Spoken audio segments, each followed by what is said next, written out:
Present us, O Lord, in all our doings with thy most gracious favor, and further us with thy continual help, that in all our works begun, continued, and ended in thee, we may glorify thy holy name, and finally, by thy mercy, attain everlasting life.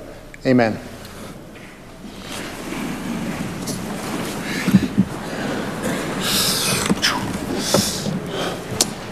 Introduction of guests. I recognize the Premier. Thank you very much, Mr. Speaker. To you and through you, I have a few guests down here, I say down here, from the constituency of Roster and Shelburne, from various communities across the constituency. I have Bebra Fee, who is the Managing Director of the Northern Lakes Economic Development Corporation from the community of Spearwood, lives out at Fur Lake near Shell Lake, Mr. Speaker. With her, I have Terry Winketer, the owner and manager of TNK Trucking Limited, also of Spiritwood. And we have Darren Steeney, the General Manager of Triple S Transport from the community of Shelburne. He's a General Manager. I think the owner is his wife, Tina, who works alongside him, or Darren works for her in that company in the community where I reside. So, Mr. Speaker, to you and through you, I ask all members of this Assembly to welcome these three individuals to their Assembly. Here, here, here.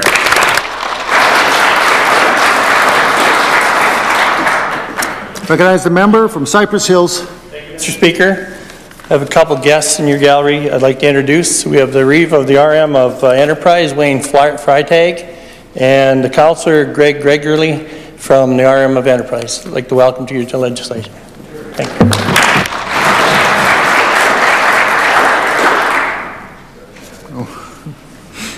Recognize the member from Swift Current. Thank you, Mr. Speaker. To you and through you to all members of the Legislative Assembly here today, I'd like to take this opportunity to welcome some guests seated in the West Gallery.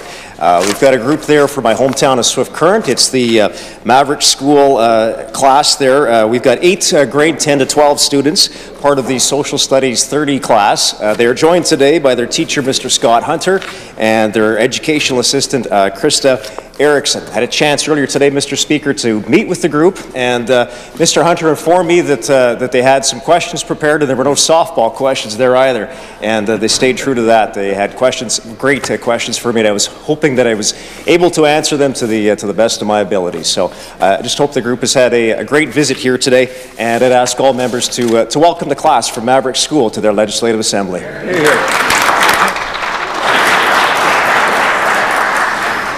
Recognize the member from Cannington. Oh, sorry. Thank you, Speaker.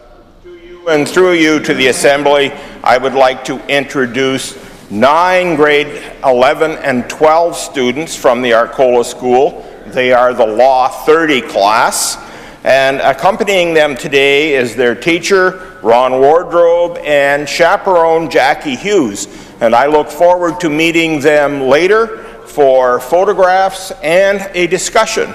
So I ask you, everyone, to welcome them here today, and there will be no ice cream, as it's not necessarily good for all. Thank you, Mr. Speaker. Recognize the member for Regina Lakeview. Thank you, Mr. Speaker. It is my pleasure to welcome 3 guests to your gallery.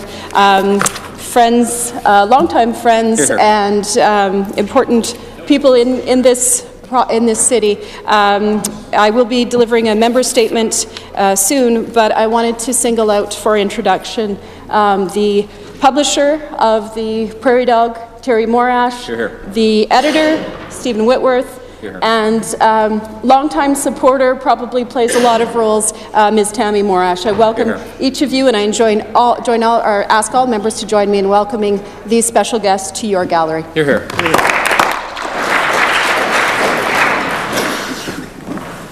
Presenting petitions. Oh, sorry. Recognize the member for Regina Rosemont. Thanks, Mr. Speaker. I rise to present petitions on behalf of concerned citizens as it relates to the cuts to post-secondary education. The prayer reads as follows. We in the prayer that reads as follows respectfully request that the Government of Saskatchewan immediately restore funding to Saskatchewan's post-secondary institutions and stop the damaging cuts to our students. These petitions are signed by concerned residents from Moose Jaw and Humboldt. I so submit. Recognize the member for Regina Pasqua. Thank you, Mr. Speaker. Mr. Speaker, I am pleased to rise today to present petition from citizens who are opposed to the federal government's decisions to impose a carbon tax on the province of Saskatchewan. I do like to read the prayer. We in the prayer that reads as follows. Respectfully request that the Legislative Assembly of Saskatchewan take the following action to cause the government of Saskatchewan to take the necessary steps to stop the federal government from imposing carbon tax on the province. Mr. Speaker, this petition is signed by citizens of Fillmore and citizens of Regina. I do so present. Recognize the member for Regina Lakeview. Mr. Speaker, I rise to present a petition calling on the government to stop the cuts to our kids' classrooms. Hear, hear. Those who've signed this petition wish to draw our attention to the following. To the fact that the Sask Party has cut at least $674 in government funding for each student across the province, that the Sask Party hiked education property taxes by $67 million, while at the same time cutting $54 million from our classrooms. And Mr. Speaker, of course, this has had dramatic and detrimental effects to classrooms all across this province. It has meant such things as loss of classroom supports, funding for buses for kindergarten children, and programs to help children with special needs. I'll read the prayer. We, the undersigned, call upon the government to reverse the senseless cuts to our kids' classrooms and stop making families, teachers, and everyone who works in our education system pay the price for the Saskatchewan Party's mismanagement, scandal, and waste. Mr. Speaker, those who have signed this petition today reside in Moose Jaw and Regina. I do so present. Hear, hear. Recognize the member for Saskatoon Centre. Thank you, Mr. Speaker. I'd like to raise a petition today to get big money out of Saskatchewan politics. And we know that in Saskatchewan we have an outdated election act that allows corporations, unions, and individuals, even those from outside the province, to make unlimited donations to our province's political parties. And we know that the people of Saskatchewan deserve to live in a fair province where all voices are equal and money can't influence politics.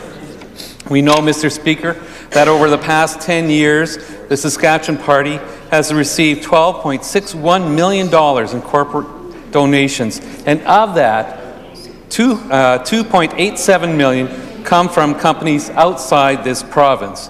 And we know that Saskatchewan politics should belong to Saskatchewan people, and that the federal government, the provinces of Alberta, Manitoba, Quebec, and Nova Scotia, and even BC now have moved to limit this influence and level the playing field by banning corporate and union donations to political parties.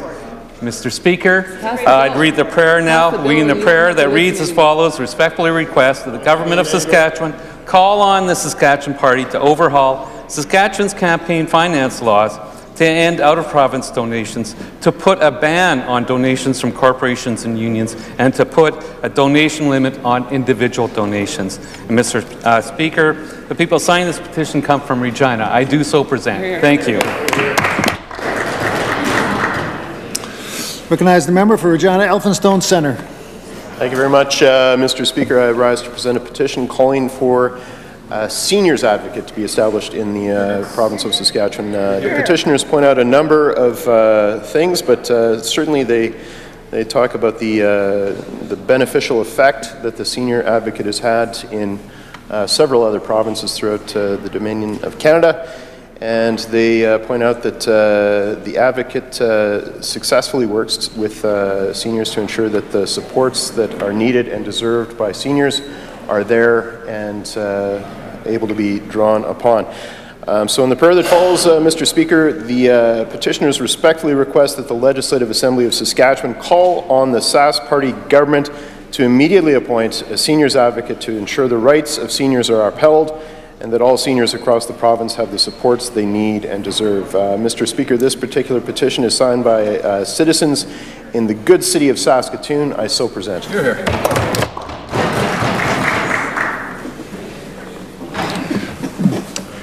Reading and receiving petitions. Statements by members. Recognize the member for Regina Lakeview. Thank you, Mr. Speaker.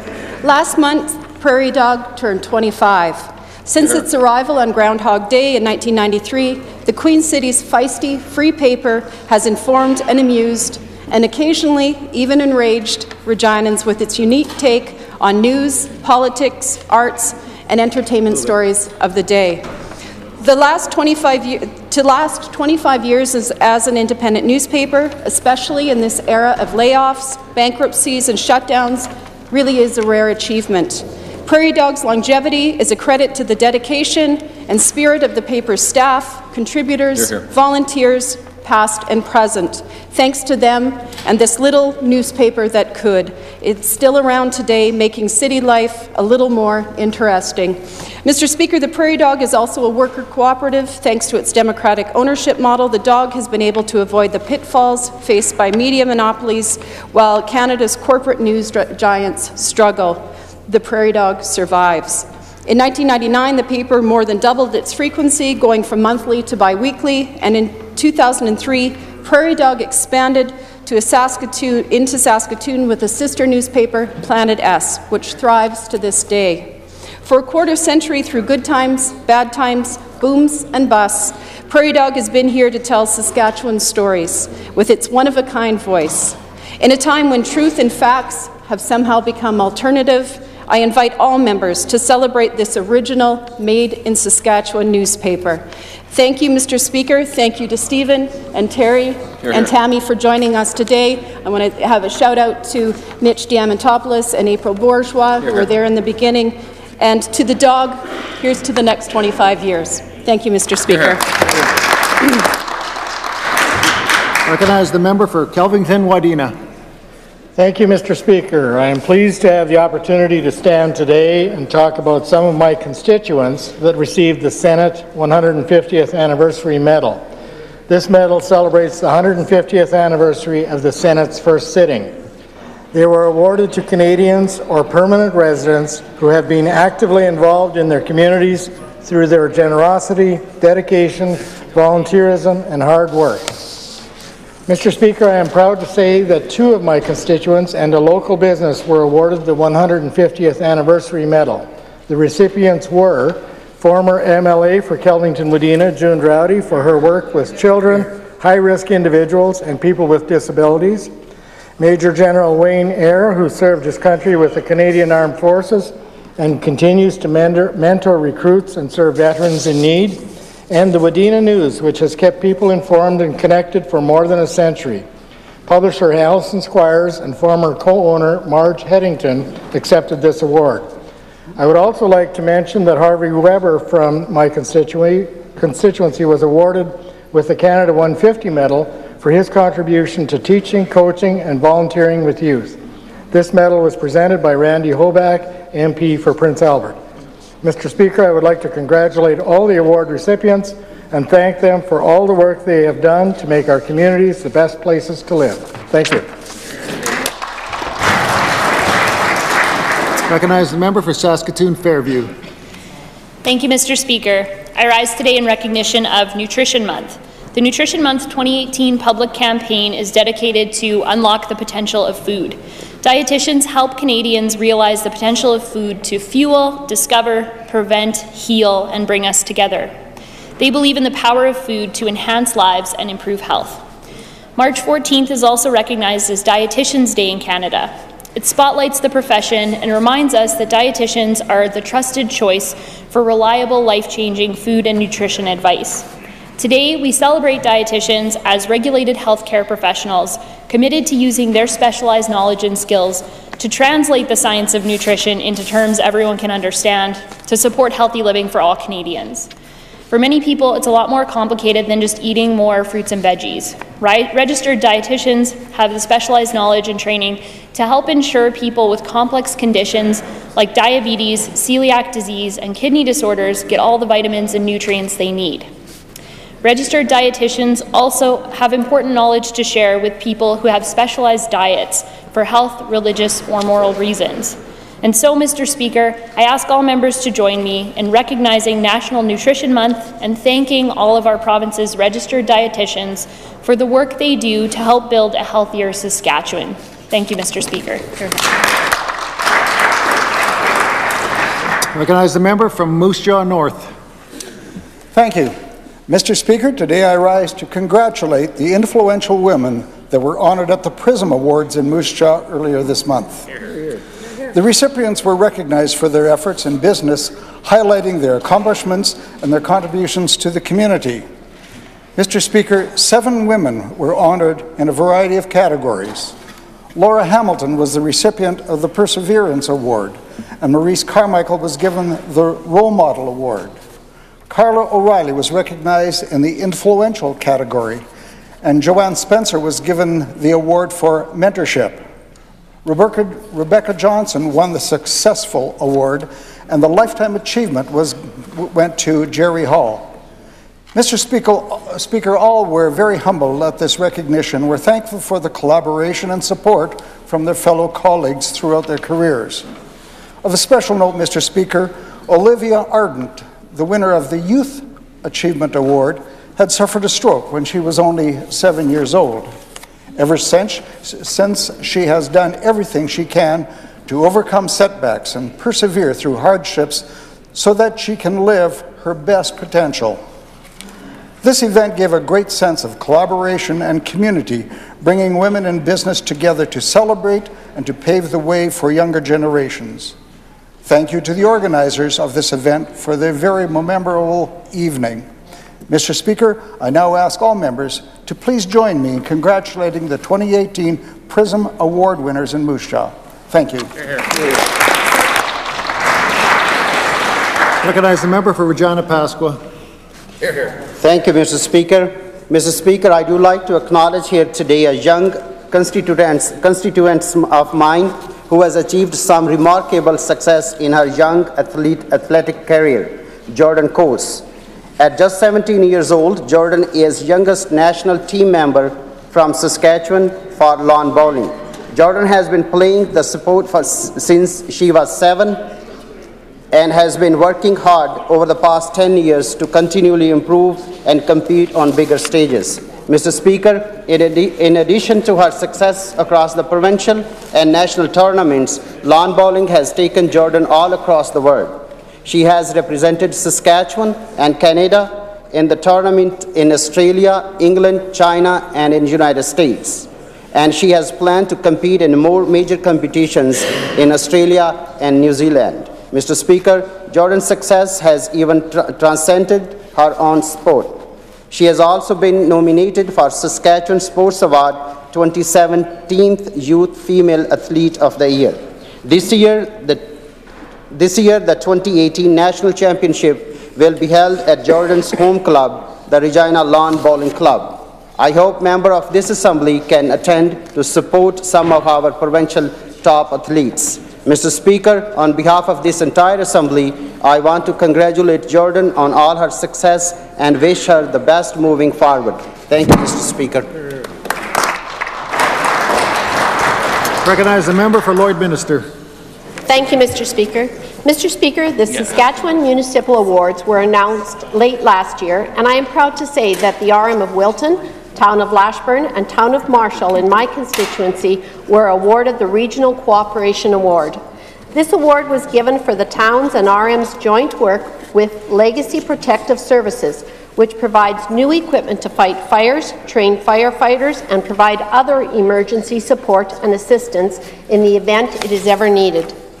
Mr. Speaker, this service is a combination of multiple fire service agreements in the area that, in essence, combines the fire services programs from these RMs and towns into one service. This allows the combined service to do a number of things, including building more efficient response time models, having a more consistent idea of available equipment and backup, and reducing red tape. Ultimately, the costs are spread over multiple areas, allowing high-tech equipment purchases and training no one community could ever afford.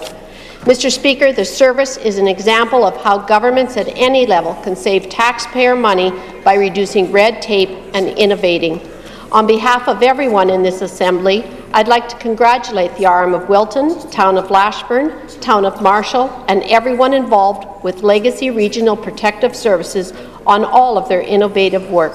Thank you, Mr. Speaker.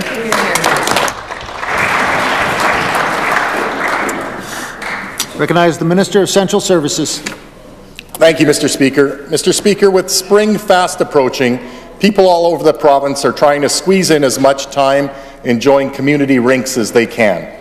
Residents of Erindale Arbor Creek are no different, but their local rink has special meaning to the people of the community. Their local rink is the Quinn Stevenson Memorial Rink, named after Quinn Stevenson, who tragically lost his life after his car was struck by a drunk driver in 2013. Mr. Speaker, the roots for naming this rink began in 2014 when the Quinn Stevenson Memorial Spirit and Athletic Trust donated money to purchase and equip a mobile warm-up trailer for the rink. They wanted to be involved in this purchase as Quinn had spent many hours at the rink. Then in 2015, Troy Carbno, a volunteer at the rink and friend of the Stevenson family, came up with the idea to name the rink in Quinn's honour. Mr. Speaker, the renaming of the rink is a beautiful tribute to Quinn. I knew Quinn personally. As a young man so involved in sports and community activities, it is the perfect way to honour his memory. On behalf of all members in this Assembly, I would like to thank his parents, Bonnie and Craig Stevenson, for all the work they do with the Quinn Stevenson Memorial Spirit and Athletic Trust, and all the volunteers who operate our community rink. Thank you, Mr. Speaker.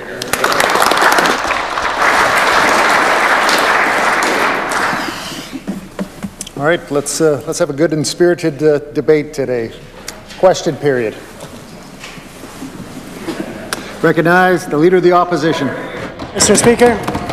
Speaker, Saskatchewan is once again faced with a severe backlog of our province's grain, and we're growing more and more at risk of losing money that's essential to our local economy and causing ongoing stress and uncertainty for Saskatchewan farmers.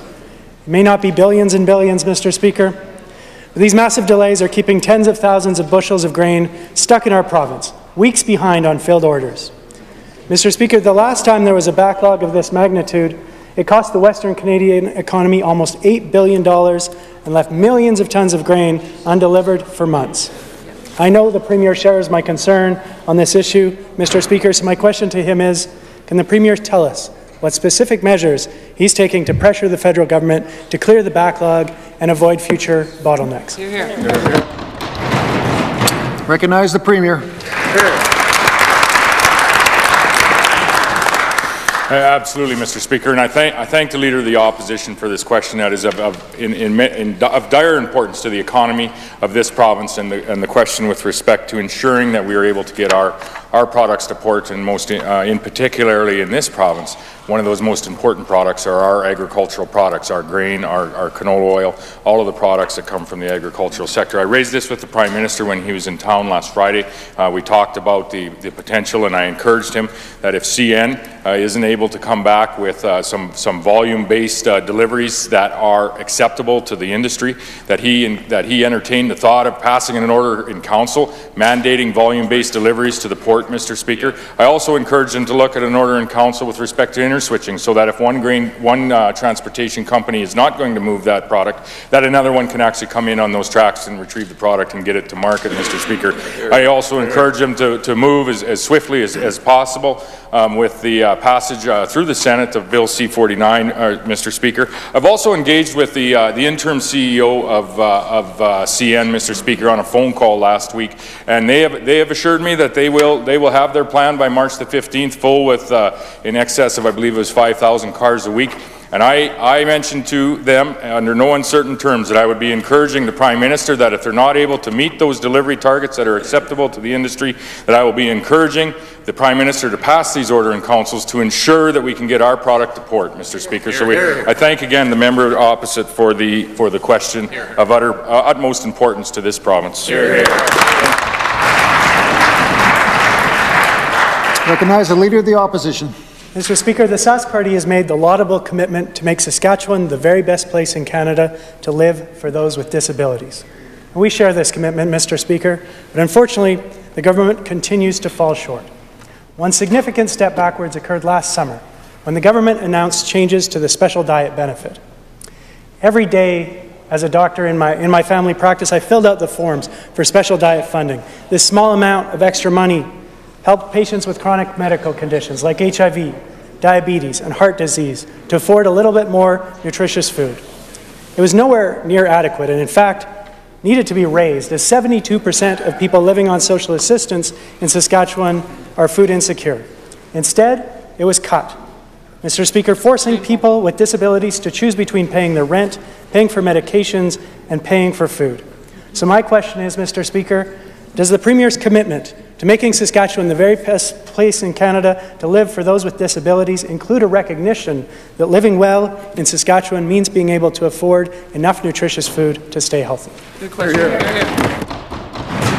Recognize the Minister of Social Services.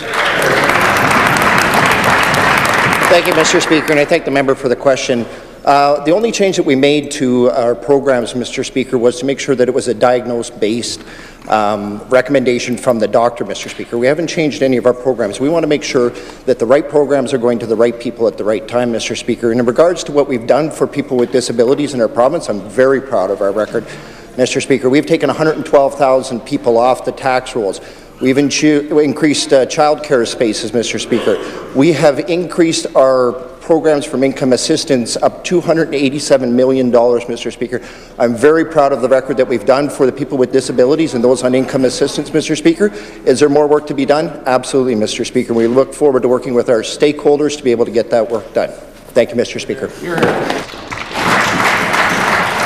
Recognize the Leader of the Opposition. Mr. Speaker, I'm reluctant to say so, but that, I don't believe, isn't an adequate description of the changes that were made. We always required a diagnosis. What now has been done is an elimination of the top tier, the calorie-based funding, and a requirement for anybody who is suggested by a doctor to need that funding to go through the process of seeing a dietitian. And that's resulting in making this an inadequate system and a very complicated system for patients. Real burden. We have today in the gallery Charmaine Hart from Regina. She's a former federal government employee, now on disability after 2 significant vehicle accidents. She's on SED and was diagnosed with a gluten sensitivity, and her doctor said she was eligible for special diet. But those changes meant that she had to go to see a dietitian, which took her 2 months. And then when she saw that dietitian, the dietitian said her needs are over $200, but she was told she could only have $150 a month. This is one of thousands of stories across the province of patients who are being forced to navigate a more complicated and increasingly inadequate system. Mr. Speaker, will the Premier commit to raising special diet allowance and fixing this program so it's not difficult for patients to navigate and it's sufficient to cover their nutrition needs? Recognize the Minister of Social Services. Thank you again, Mr. Speaker, and I thank the member for the question. We want to make sure that, first of all, that the member opposite has a consent form to be able to bring up this specific case. I can't comment about any specific cases, Mr. Speaker, but what I can do, Mr. Speaker, is tell you about some of the programs that we have done within social services to be able to make sure that we meet our clients' needs. If there's somebody particular that would like to meet after session, Mr. Speaker, I'd be more than happy to meet with that individual after question period to be able to discuss this, Mr. Speaker. But again, without a presence of a consent form, I can't talk about a specific case. Thank you, Mr. Speaker. Recognize the Leader of the Opposition. Charmaine was good enough to join us today, and she is here in the West Gallery, and I'm sure she'd be happy to speak to you.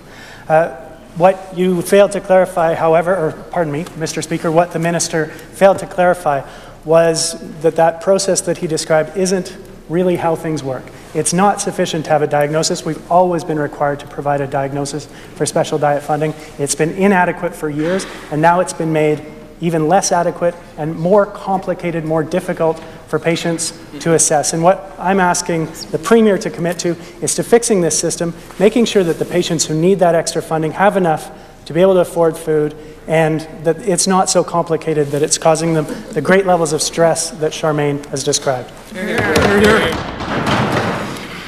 Recognize the Minister of Social Services. Thanks again, Mr. Speaker. And what came out of what the Leader of the Opposition is specifically talking about came out about the SED program, Mr. Speaker. That was a program that we created to be able to work with people with our dietary needs, Mr. Speaker. We've looked at all of these. What we're trying to do again, Mr. Speaker, is what I've said is we're trying to direct our funds in the most efficient way in social services. We're trying to direct them to the individuals that need it in the time that they need it, Mr. Speaker. And again, if there's an individual that's in the chamber today, Mr. Speaker, I'd be more than happy to talk with that person after to be able to find out exactly what their case is. But right now, Mr. Speaker, I can't comment on that because I don't have all of the facts with me right now. Thank you, Mr. Speaker. Recognize the member from Saskatoon Fairview. Yesterday, along with the Leader of the Opposition and caucus colleagues, I met with members of United Steelworkers Local 5890 from Evraz Steel here in Regina. As we're all aware, there are 1,400 good-paying jobs there, and Evraz is key to our province's economy. The threat of an end to tariff exemptions from the Trump administration is putting our economy and these jobs at risk. We stand ready to continue to work with the workers, the company, the members opposite, and both levels of government. Can the minister responsible please update this House on what efforts are being made to protect Canada and the Evraz jobs here in Regina from American steel tariffs? Hear, hear. Recognize the Minister of Trade and Export Development. Well, thank you very much, Mr. Speaker, and thank you for the question from the opposition. We have been very engaged on this file. This is something that is obviously very, very important for those that are employed at Evraz. It's important for our economy in a general context. We were pleased that there was an exemption granted for Canada and Mexico with regard to the tariffs in the immediate term. We need to continue to be engaged, and we'll be engaged with our national government to ensure that in the course of the NAFTA negotiations, which we understand that there's a connection with from the point of view of the administration on the tariff issue, that we continue to be engaged. We've had officials at all 8 rounds of negotiations thus far. The 9th round, of course, will be happening soon, and Washington, D.C. will be represented as a province at that round as well. But we will be continue to be engaged. We know this is vitally important. We've raised this issue repeatedly with our counterparts at the national level, and we are pleased to see that at least in the short to medium term that we won't be subject to these tariffs, which we believe are unjustified and unfair. Hear, hear. Recognize the member from Prince Albert, Northcote. Mr. Speaker, for far too long the Sask Party forgot about the things that matter to Prince Albert. And I am proud to be here on behalf of the people of Prince Albert Northcote, but also all of Prince Albert, to remind them the people in my hometown want to keep our crowns public. They want a new bridge over the North Saskatchewan River, and they want the provincial government to step up to the plate and fully fund a new hospital. Instead, all they've gotten from the Sask Party are broken promises, cuts to funding, and tax hikes. Mr. Speaker, the Premier should be no stranger to the issues affecting the Prince Albert area. What's the Premier's plan to reverse his government's record of abandoning Prince Albert and instead make life better for the people of Prince Albert? Recognize the Minister of Crown Investments. Thank you, Mr. Speaker, and I thank the member opposite for that question. As she knows, Mr. Speaker, Prince Albert is very near and dear to my heart because it is my home community. This government is doing amazing things with for Prince Albert, Mr. Speaker. The bridge, the current bridge, Mr. Speaker, we've invested over $5 million in repairs to that bridge, Mr. Speaker, which I might remind members opposite that they never spent a dime on repairs at the bridge. The city tore it up and refused to fix it. So, Mr. Speaker, and currently, Mr. Speaker, we had currently, Mr. Speaker, we've had the university, we've had experts in to analyze the current bridge, Mr. Speaker, and they've actually analyzed it. They've installed monitoring equipment, state-of-the-art monitoring equipment, Mr. Speaker, that will tell them if there is an issue with it. But they forecast that it's good for another 70 years, Mr. Speaker. That's what we've been doing with the current bridge, Mr. Speaker. Thank you. Here. Recognize the member from Prince Albert, Northcote. Lots of talk, Mr. Speaker, but no answers of what the Premier would do and who represents the Prince Albert area is going to do for the people of Prince Albert. The Premier may have forgotten about the promises he made during the Sask Party leadership race, but he made them all the same. Allow me to remind him of one clear promise. He told the Prince Albert Daily Herald that when it came to a new hospital for Prince Albert, quote, the provincial government would fund 100% of that facility here in Prince Albert. Mr. Speaker, when can the people of Prince Albert expect the Premier to deliver on that promise?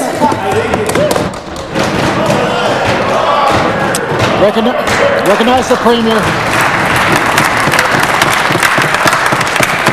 Well, thank you very much, Mr. Speaker, and I thank the member from Prince Albert Northcote for the current member from Prince Albert Northcote for her question with respect to the major centre near the community where I live, Mr. Speaker, and the opportunity to speak about some of the investment over the last number of years that has come into that area and some of the engagement that has come into that area, Mr. Speaker, in ensuring that there's First Nations engagement in the forestry industry, Mr. Speaker, and I'd point to agreements with Agency Chief Tribal Council with a number of First Nations in the area, Mr. Speaker, and some successful engagement in that great economic opportunity that continues to move forward. Mr. Speaker, I would also point to the investment in twinning the highway between Saskatoon and Prince Albert, Mr. Speaker, opening up the community to the southern portion of the province, Mr. Speaker, and ensuring that that community is accessible in a safe manner, Mr. Speaker, as tourism is one of the major opportunities as we move forward to some of the lakes and in the northern area. We have great engagement with the businesses in that area, Mr. Speaker, and the surrounding area, Mr. Speaker, as well as the council, as the member from Prince Albert, Carleton, and myself, and Sask Rivers and Batoche have met with the council a number of times, along with the mayor, Mr. Speaker, and she is correct that when our finances return to balance and we work our way through some of our capital infrastructure, Mr. Speaker, we will fund a hospital in Prince Albert. The understanding that the use to the north, Mr. Speaker, and the people that come from the north come there in a much more comfortable fashion so that they can get back to their home community, Mr. Speaker, and receive the services that they so rightfully deserve.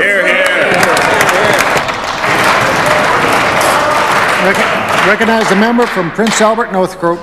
Mr. Speaker, that question was pretty clear and precise, but there's lots of promises and big talk by the Premier, but the reality is this hospital is desperately needed and we need immediate action.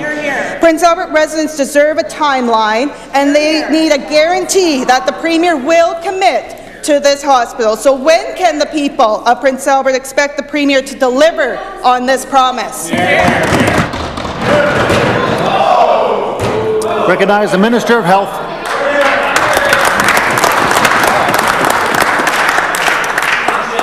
Thank you, Mr. Speaker. Mr. Speaker, we've been very clear on this issue. Prince Albert, the new hospital to come, will be fully funded as financial conditions allow, Mr. Speaker. Mr. Speaker, to the member's insinuation that somehow Prince Albert has been left out in Saskatchewan is just completely wrong, Mr. Speaker. Prince Albert, by the way, Mr. Speaker, does have outstanding representation on this side of the House, Mr. Speaker. That will continue. Mr. Speaker, healthcare is a priority in this province. It's benefited not only the rest of the province, but Prince Albert as well. We have 750 more doctors. We have 3,400 more nurses. We have hundreds more long-term care workers, Mr. Speaker. We're very proud of our record in healthcare, Mr. Speaker. It's a priority now. It will continue to be a priority. Thank you, Mr. Speaker. Recognize the Leader of the Opposition. Mr. Speaker, we heard a very long reply to the member's question from the Premier, but we didn't hear an answer. Nope. We didn't hear anything about when that promise that he made in that very recent leadership race, that leadership race was to be the Premier. These were not for future considerations. This is a job that he was starting the day after that leadership race ended. When will we see an answer? When will the people of Prince Albert know when that hospital will be built, and will it continue to be built as promised in that leadership race with 100% provincial funding? Recognize the Premier.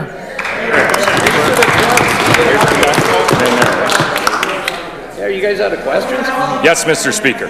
Yes, it will, Mr. Speaker, and it will be as finances allow. Mr. Speaker, we have built, Mr. Speaker, under a Saskatchewan Party government, we have built 13 long-term care facilities across this province, Mr. Speaker. A number of them also have acute care facilities attached. One in the Prince Albert area, two in the Prince Albert area actually. One right in Prince Albert and one in the community of Shelburne, just outside Prince Albert, the same health region, Mr. Speaker, as well as a number across the province. I see a hospital built and open in Moose Jaw, which I also saw during the leadership campaign, Mr. Speaker. I see a children's hospital being built and coming on stream in the community of Saskatoon. And I see a Saskatchewan hospital, Mr. Speaker. I see a Humboldt hospital that was promised, I think 7 announcements actually by the members opposite, was built by a Saskatchewan party government, Mr. Speaker. Mr. Speaker, we have additional work to do in a hospital in the community of Weyburn, Mr. Speaker. And when we get to a financial position to get ourselves through these capital infrastructure that we're committed to, Mr. Speaker, we will build the hospital in Prince Albert and we will fund it 100% because of its importance to northern communities, Mr. Speaker. It is an important piece of Saskatchewan infrastructure, and we will be there, Mr. Speaker, as soon as we're able. Hear, hear, hear. Recognize the opposition House Leader. Mr. Speaker, it was nearly 3 years ago that the federal Liberals formed government. Front and centre in their platform was a commitment to legalize and regulate cannabis. This wasn't a secret, so it shouldn't have come as a shock to the Sask Party. Still, it took way too long for the Sask Party to move on any kind of a plan. One point they have made clear was, even though they will use SLGA for licensing, they are refusing to follow what every other province is doing and use our Crown's extensive wholesale network. Mr. Speaker, why did they take such a strong stance against this approach that would have not only strengthened one of our Crowns and made money, but would have improved public confidence as well?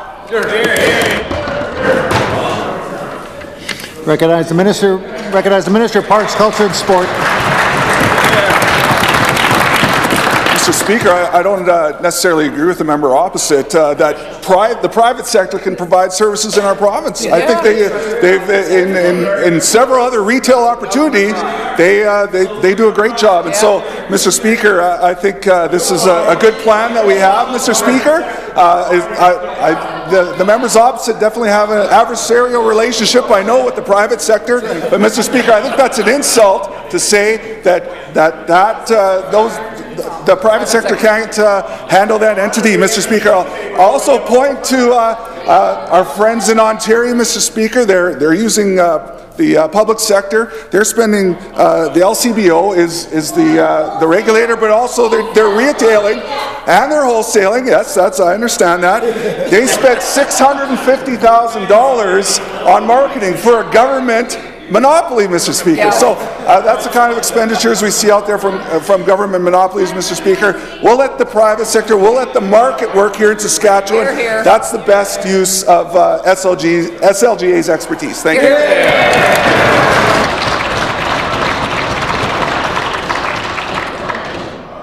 Having a difficult time hearing the answer, so if we could tone it down a little bit, both sides, please.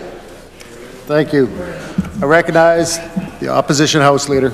Speaker, it's clearly a day when the ministers don't seem to know their files, and I think the minister has forgotten that he's privatizing both the retail and the wholesale part of the cannabis business, that's what the question was about. Under using the Crown Corporation, Mr. Speaker, it was supported by Saskatchewan people in the Sask Party's very own survey, but the Sask Party and this minister are ignoring it altogether.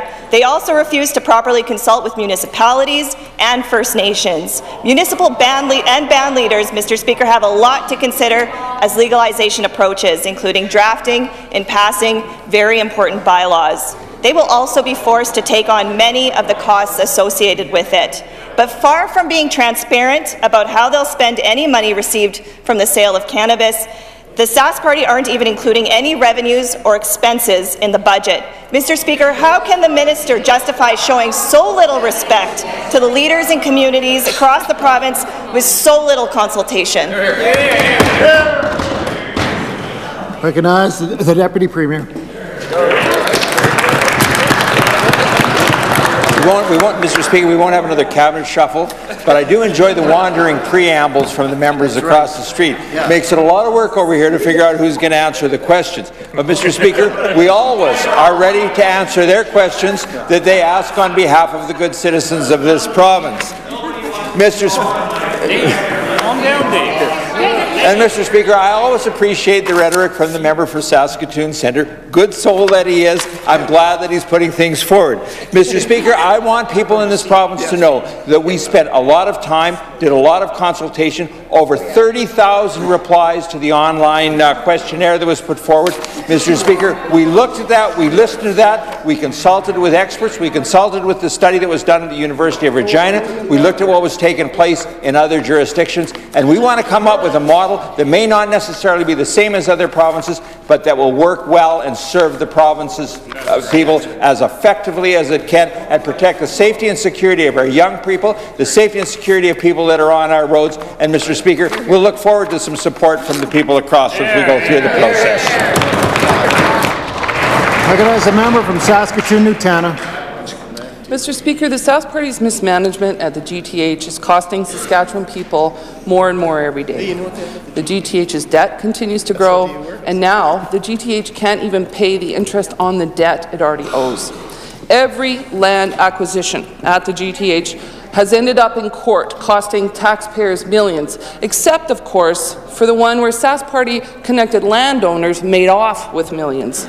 Although there's no civil case in that sale, we all know that a criminal one is currently under investigation. So with millions of dollars already wasted with all of those lawsuits, what is the Premier's plan to fix the GTH mess? Recognize the Minister of Justice.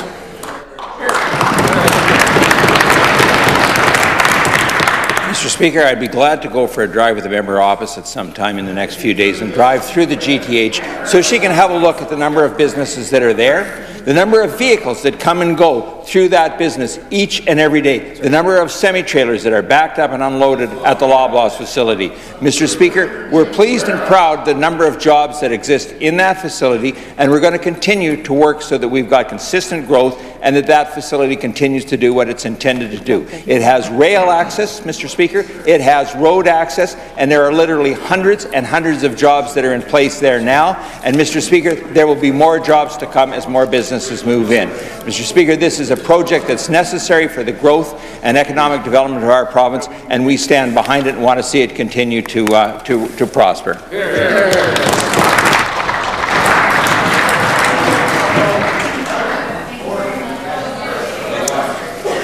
Why is the member on his feet? For the introduction.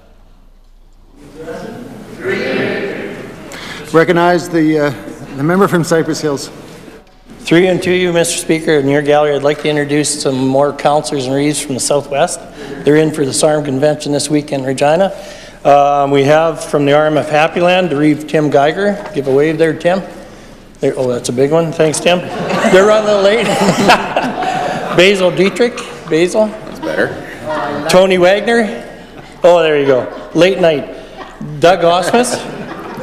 There he is. Hey, Doug. And also from the RM of Deer Forks, we have Reeve Doug Smith. There he is. Good one, Doug. And Russell Job. Welcome to your legislation.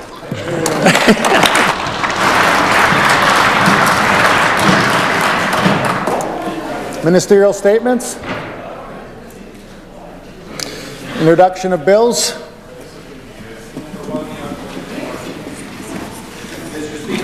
Bill number 121, the Cannabis Control Saskatchewan Act, be now introduced and read a first time. It has been moved by the Minister of Justice that Bill number 121, the Cannabis Control Saskatchewan Act, be now introduced and read a first time. Is it the pleasure of the Assembly to adopt the motion? Carried. First reading of this bill. When shall the bill be read a second time? Immediately. Mr. Speaker, I have an overwhelming desire to say with leave immediately, but I will say next sitting, Mr. Speaker. Next sitting. Item number 2, the Honourable Mr. Morgan. 122, the Cannabis Control Saskatchewan Consequential Amendments Act 2018, Loi de 2018 corrélative de loi intérieure the Cannabis Control Saskatchewan Act be now introduced and read a first time. It has been moved by the Minister of Justice that Bill number 122, the Cannabis Control Saskatchewan Consequential Amendment Act 2018, be now introduced and read a first time. Is it the pleasure of the Assembly to adopt the motion? Carried. First reading of this bill, premier lecture du projet de loi. When shall the bill be read a second time? Next sitting, Mr. Speaker. Sitting.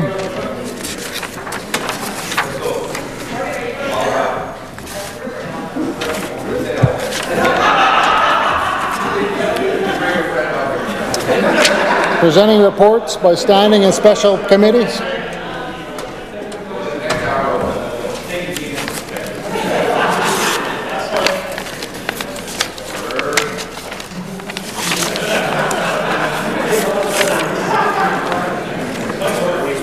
Yesterday, March 13th, 2018, the Opposition House Leader raised the question of privilege concerning comments made by the Minister of Highways and Infrastructure in this Assembly on December 7th, 2017.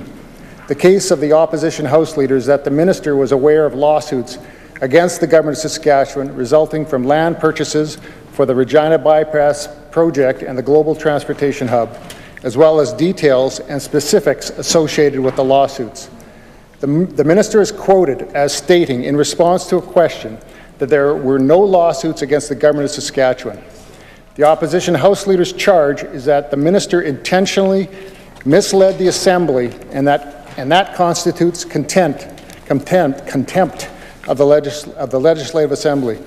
Subsequently, at the beginning of routine proceedings yesterday, the Minister addressed the charge by offering his apology to the Assembly for making an incorrect statement to the Assembly. The Minister went on to state, and I quote, "It never was or never is my intention to knowingly mislead any member of this House. I consider all my colleagues honourable members, and I assure you that I would never deliberately mislead this House in any way. I apologize unequivocally to all members of the Legislative Assembly." I deferred ruling yesterday to carefully consider all matters related to the case, including the Minister's apology. I am now prepared to address the case. With the apology, I don't believe there is any dispute over the facts of the matter. The question for the Speaker to decide is whether the apology, together with the explanation that there was no intention to knowingly mislead the Assembly, is sufficient to end the case. In the section, Proceedings Against Members, found on page 277 of Erskine May Parliamentary Practice 24th edition, it states the following: when a member has made an acceptable apology for the offence, the critical motion has sometimes been withdrawn. In 2 instances, the House condemned the member's conduct as a breach of its privileges, but resolved that in consequence of the full and ample apology the member had offered to the House, or that having regard to his withdrawal of the expressions complained of, it would not proceed any further in the matter. Similarly, at page 267 of Maine God's Parliamentary Privilege in Canada, 2nd edition, in the section, where a member is the subject of a question of privilege, it is stated, an apology by the offending member will invariably close the matter without the necessity of putting the motion to a vote. These are standards that have been applied in this Assembly on numerous occasions in the past. More recently, on June 2nd, 2016, in consideration of a question of privilege involving the leak of budget information, Speaker Toker cited House of Commons precedent to rule that an apology is not always sufficient to end a case. In his view, the apology made with respect to the budget leak was not sufficient, and he allowed the case to proceed. It is my belief that members come to this place with honourable intentions. When a mistake is made, the right thing to do is to apologize. There is no doubt that the consequence of a member's action is an important consideration in determining questions of privilege. There might well be instances when an ample and genuine apology is not sufficient, but it is this Speaker's general belief that the willingness of a member to make amends should be an important consideration in deciding cases. It is my decision that the Minister's apology is sufficient reason this case need not proceed.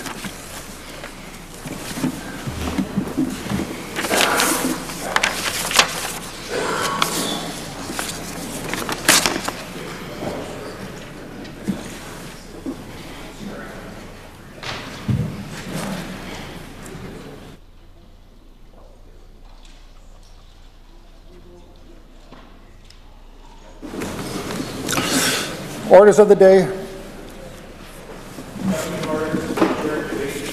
Item number 2, resume debate on the second reading motion for Bill number 77, Miscellaneous Statutes, Superannuation Plans Amendment Act 2017. Ms. Rancourt.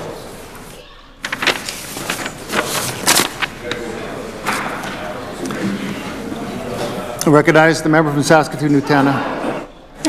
Thank you very much, Mr. Speaker. I'm still musing about things the Minister of Justice said in question period, and it sounds like he was asking me to go for a drive with him out to the GTH.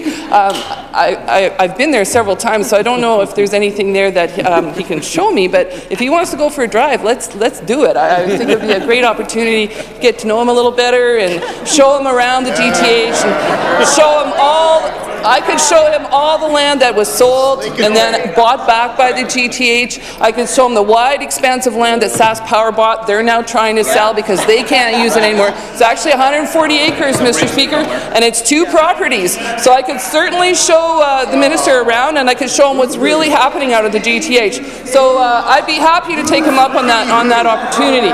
However, what's at hand right now, of course, Mr. Speaker, is adjourned debates. And so I'm going to move into something a little more mundane, and that would be the bill before us, Bill number 77, an act to amend Superannuation Act. So if the minister needs to get to business here, I'll move on to the Superannuation Act.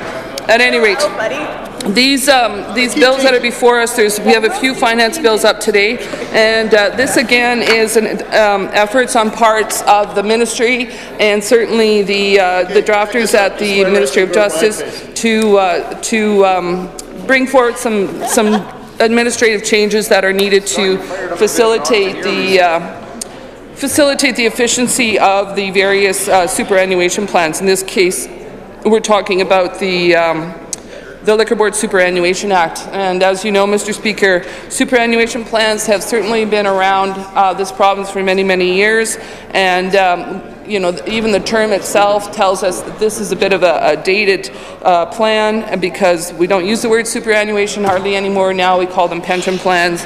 But this bill is in relation to the Liquor Board Superannuation Act in particular. There's 2 bills that are being amended, but the first one I'll talk about is the Liquor Board Superannuation Act.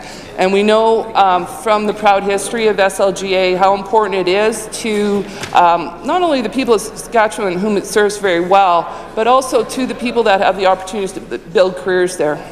And the folks who have built a career at the SLGA and have had an opportunity to actually stay with it long enough to have the entitlement of a pension at the end of their work career, I certainly kudos go out to them for a good service. And I think too often these days when we talk about service to the public or the public service, it's almost seen as a dirty word by some people. And having been a public servant for 17.5 years, it gave me no end of pride to say that I was in Her Majesty's service. To me, it's one of the noblest careers that you can seek.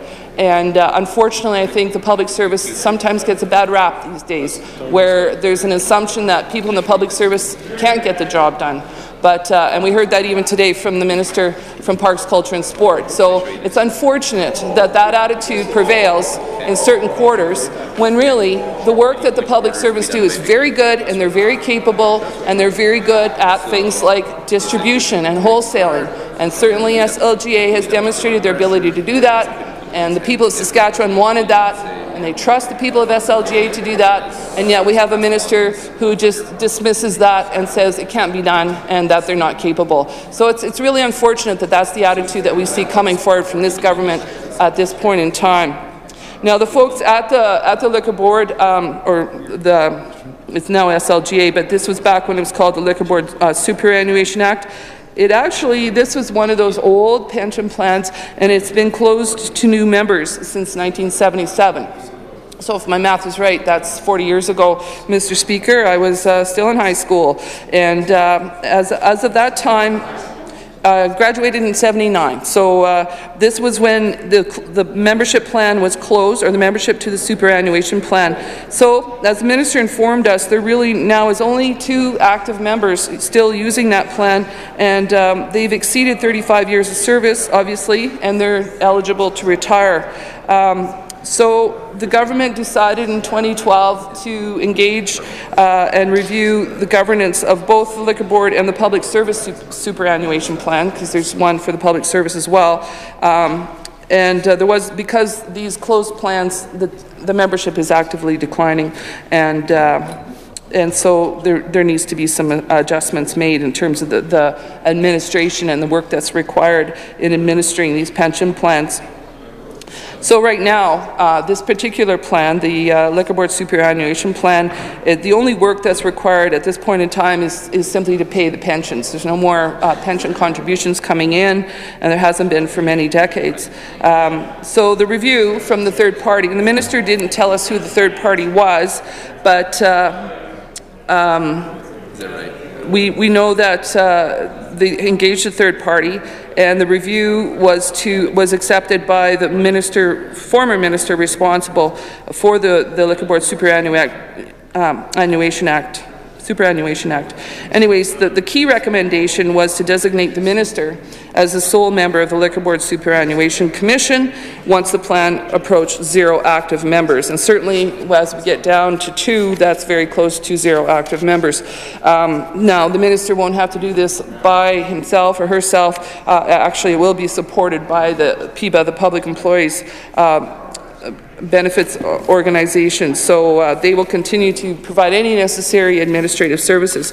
So if we look specifically at the changes to the Liquor Board Superannuation Act, we can see that this is being done through Section 3 of the current Act, which reads,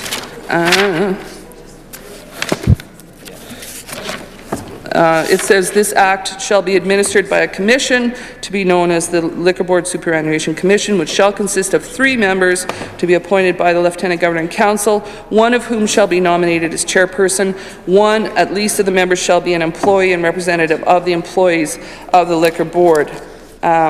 So, as you can see, back in the day when employees were actively contributing, it was important that one of the members be an employee to ensure that the employees' needs were being met. Now that there are no more contributions coming in, the new act, the suggestions being brought forward in Bill 77 read as follows. Section 3.1, this act shall be administered by a commission to be known as the Liquor Board Superannuation Commission, and then it goes on to say the minister is the sole member of the commission. The necessary salaries and expenses of administering this act shall be a charge on and be paid out of the Liquor Board Superannuation Fund. So that's the way it's going to happen now. I'm not sure why even a commission was retained, as of course when you have the minister being the sole member of the commission, it isn't really a commission, because I think the definition of commission is more than one person. But this is the way they've chosen to word this. It seems appropriate for the minister to be handling this now, along with the assistance from PIBA. So this seems to be an appropriate change. The next change in the Act is to an amendment to the Children's Law Act. And what it's basically doing is changing the name. So it used to be the Children's Law Act, and now they're substituting the Children's Law Act 1997. So it looks like some very basic changes to the Children's Law Act, and very, very housekeeping in nature. And then the third change, or the final change, is a change to Section 47.5 sub 5 of the Superannuation Supplementary Provisions Act. And the current provision is an expiry date of 1995, and then by the Lieutenant Governor and Council then has the ability to change it from year to year. The minister indicated in her comments when this bill was introduced that this was to, they call it the restricted retirement option, or commonly referred to as RRO. It's a means for executive government and the Crown Investments Corporation to offer early retirement to eligible employees in corporate downsizing or restructuring. And all the amendment does is it removes the requirement for an annual extension, and now also the annual order in council. So it's basically a housekeeping change to reflect the fact that this has been going on since 1995. So 23 years later, there's now being a change to remove that administrative requirement. So, Mr. Speaker, I think we'll certainly have more questions for the Minister once we're in committee. So that is the extent of my comments on Bill number 77.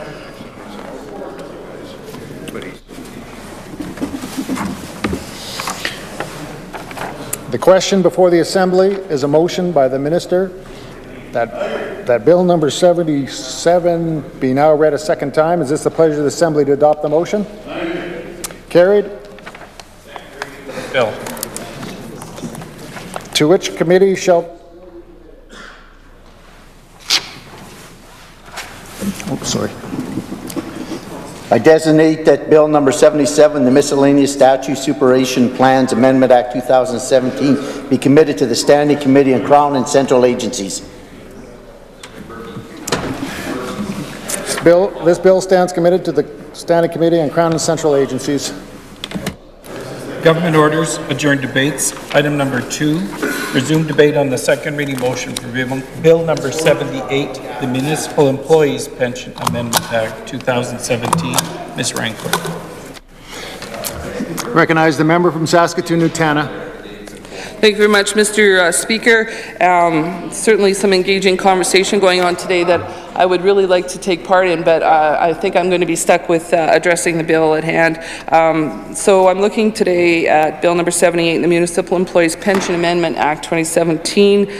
When you take a look at the comments by the Minister back in November when the bill was first introduced, what it's talking about here is some need for some changes brought forward by the stakeholders, the plan stakeholders themselves. The Minister indicated that there are 25,000 plan members in the Municipal Employees Pension Amendment or Pension Plan. And when you think about that, that's a remarkable number of people that are employed in our municipal sector, 25,000 people in Saskatchewan in the pension plan. So again, these are public servants, Mr. Speaker, that are serving the people of Saskatchewan in their capacity as a servant of and again, I want to give a shout out to those workers and the important role that the public service plays in providing services to the people of Saskatchewan and ensuring that our hospitals, our schools, our highways, all of those important services are being carried out to the best of their ability. And again, I say this with pride as a former public servant, and certainly the service I think that we are doing, even as MLAs, is continued, to be service for the public, and I don't think we can ever underestimate the importance of that. So the Municipal Employees Pension Plan is a defined benefit pension plan. Again, as a federal employee, I was also a participant in a defined benefit plan, and I think that's one that's seen as kind of a Cadillac of pension plans, Mr. Speaker, and it provides a lot of certainty to people in their retirement years that I think defined contribution plans don't provide. And so it's certainly a very important benefit for people to be part of. So having 25,000 plan members means this is still a very utilized plan and very important plan. There's also 737 employers participating in the plan. So if you think about all the urban municipalities and rural municipalities, 737 is likely a very large portion of those municipalities, Mr. Speaker. Now, one of the concerns that was brought forward to the ministry was by the Commission for the pension plan was the financial sustainability of the Municipal Employees Pension Plan, and I'll refer to that as MEPP for the answer here on. So MEPP, in consultation with their actuaries and the stakeholders, sought approval from the Legislative Assembly to remove some provisions that affect the financial stability of the plan. So the first thing they're trying to do in the bill is to eliminate the portability of the pension benefits for members eligible for pension upon termination of employment. So what happens there is that you can't take out a lump sum of money. Apparently that's something you could do now. Certainly in the defined benefits plan I have, that is not an option. So it looks like that option is what it does is it puts pressures on the pension plan itself and can influence the steady stream of payments that they use to fund their members in retirement. So they're asking to remove the eligibility for a payout at the termination of employment, and then the amendment will cause the option of a temporary pension to transferring members to become redundant. Consistent with the elimination of the portability, members who have pre-1994 contributions will not be allowed to remove a portion of those on termination or retirement as a partial settlement of their benefit. So it's basically locking in, if I understand this correctly, locking in those contributions which will be continued to be paid out by the pension plan rather than a lump sum. Now, once they're retired or terminated, anybody who is given more than 50% of the contributions may use the excess funds to increase the value of their monthly pension benefits. So under the bill, they're going to be required to remove their excess contributions out of the pension plan within 2 years of their termination date or immediately upon their retirement. So again, what this is doing for the MEP and the commissioners that are overlooking it is going to ensure that there's no unforeseen liabilities coming out of these increased pensions. Also, amendments of a more administrative nature are also required. So they are going to change a few things. Review the composition. Currently, the commission composition needs to be reviewed every 5 years, and this was done in 2015 and submitted to the Minister of Finance. And so the recommendations coming out of that is saying that the election of chairperson and vice chairperson for the commission shall be extended now from 1 year to 2 years. That was a recommendation that's been accepted. Also recommended that there be more members on the commission, and there's no reasons given here why that was seen as necessary. But obviously, the plan is covers a wide swath of employees and employers. So perhaps there is a desire for more representation on the commission.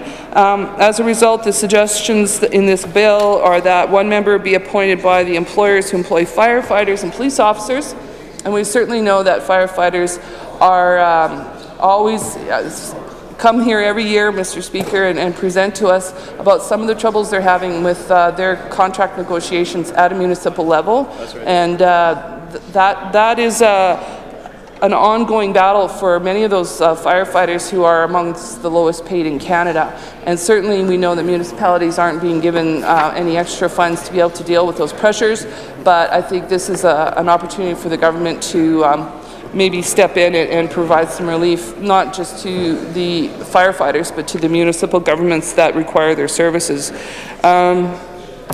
So there's going to be a member now who represents the firefighters, and then a new representative appointed by CUPE that will represent the MEP members on CUPE. So I don't know how many of MEP members are actually belong to the union, the CUPE union, the Canadian Union of Public Employees, but I imagine it's significant, Mr. Speaker, and of course that is why they're seeking representation on the commission itself.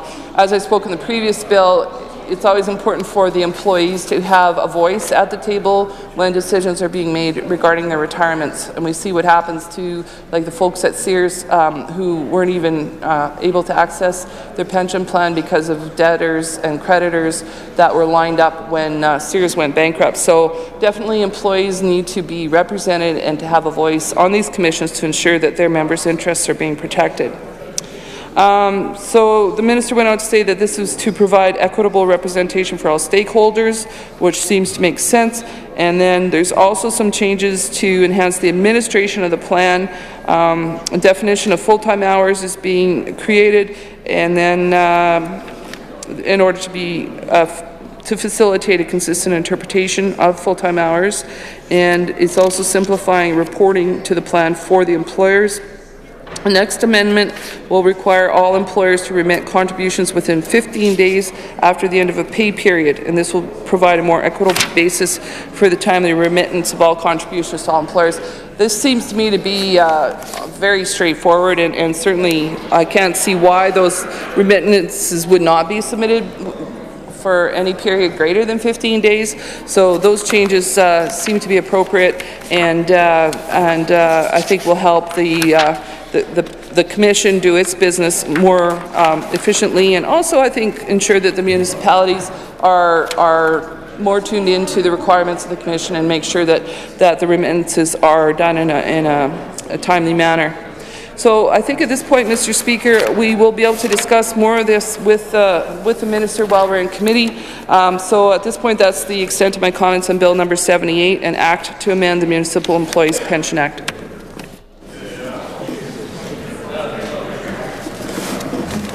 Oops. The question before the Assembly is a motion by the Minister that Bill number 78, the Municipal Employees Pension Amendment Act 2017, be now read a second time. Is it the pleasure of the Assembly to adopt the motion? Carried.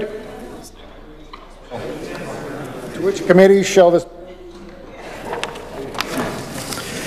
I designate that Bill number 78, the Municipal Employees Pension Amendment Act 2017, be committed to the Standing Committee on Crown and Central Agencies. There we go.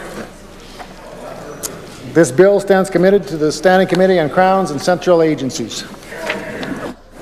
Government orders, adjourned debates. Item number 4, resume debate on the second reading motion for Bill number 79, the Public Employees Pension Plan Amendment Act 2017. Mr. McCall. Recognize the member from Saskatoon-Nutana. Thank you very much, Mr. Speaker. This bill is also a bill in relation to pension plans. In this case, it is PEP, the Public Employees Pension Plan, which all of us are members of. And so, of course, is very near and dear to the hearts of those here in the chamber today. And the changes that are being made are, again, more administrative in nature.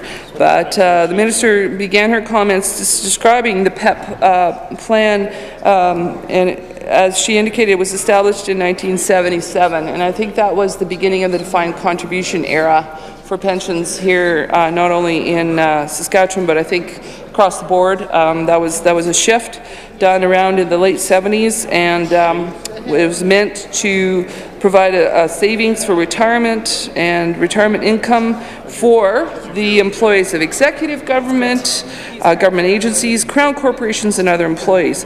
So I don't know if you have a guess, Mr. Speaker, as to how many employees are in the plan right now, in the pension plan. It is 65,000 members that are currently receiving pensions members of PEP, sorry, 65,000 members of PEP and 146 employers. So at some point, all of those 65,000 members will receive a pension. And there are 6 amendments being proposed in the bill. The first would provide immediate vesting and locking in of required member and employer contributions. So vesting, what it does is it entitles the member to the contributions made by the employer on the member's behalf. So as you know, our employer, the Crown, provides a contribution. And then if you terminate before the vesting, you would forfeit the employer contributions, which then would be used to defray administrative costs. So right now, the requirement for vesting is 1 year, and this is locking in, means their balance must be used to provide a retirement income.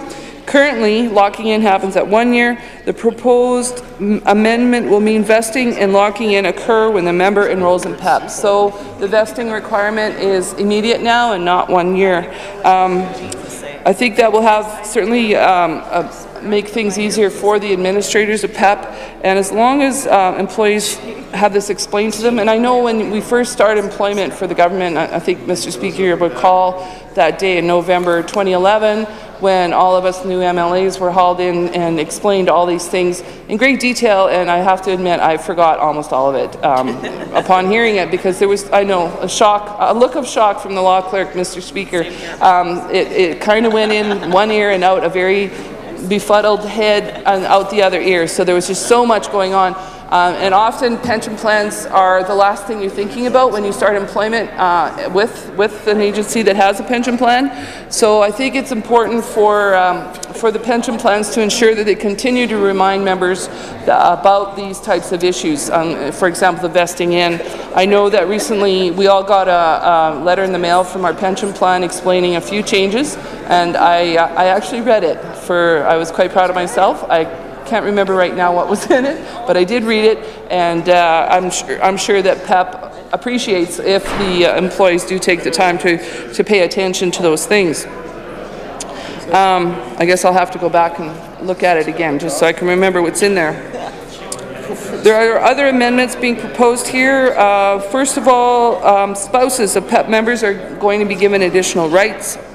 In the case of a member's death, there's a clarification that the spouse of a deceased member may keep any amount left to him or her in a PEP. So that will help spouses. I know that my colleague from Centre has introduced a bill about parentage, and I'm not sure how this would help a spouse if they're same sex, and I'm assuming that that would be eligible, but even the children, adopted children or children from same-sex couples where the natural parent may pass away, would that child then be eligible? So I think those might be questions that we would have to look at and ask the Minister and Committee and the Minister's staff.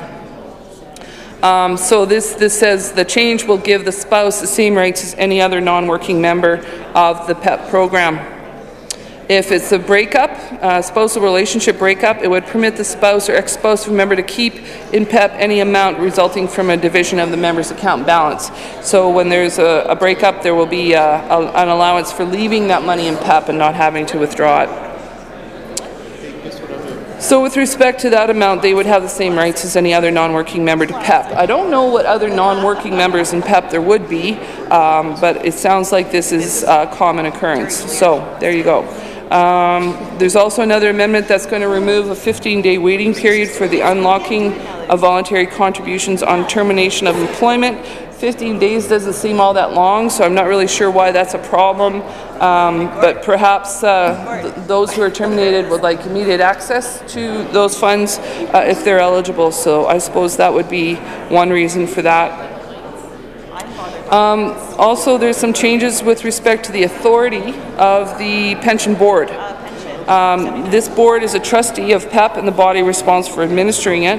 And the amendments here would clarify that the board can make policy to administer PEP with respect to out-of-province members and their monies, which are subject to the laws of other provinces. So that's the fifth amendment that's being proposed here.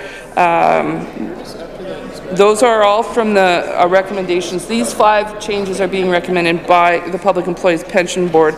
And then there's an administrative final 6th amendment being proposed, and it's just reflecting a change in name from the union Unifor. In the Act, it's currently referred to as Communications, Energy and Paper Workers Union, but they're now known as Unifor, so that is the administrative change that is being proposed.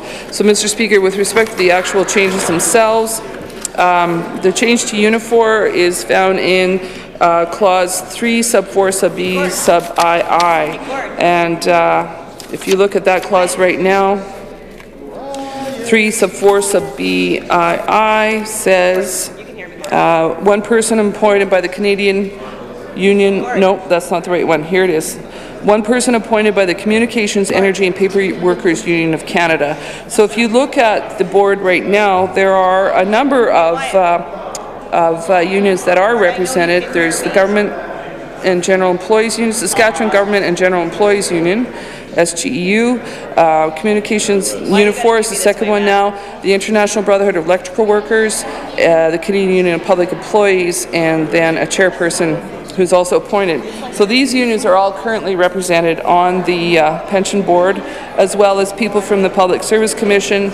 All 3 of the main crowns, Sask Energy, SaskPower, and SaskTel, or the larger crowns, are in there.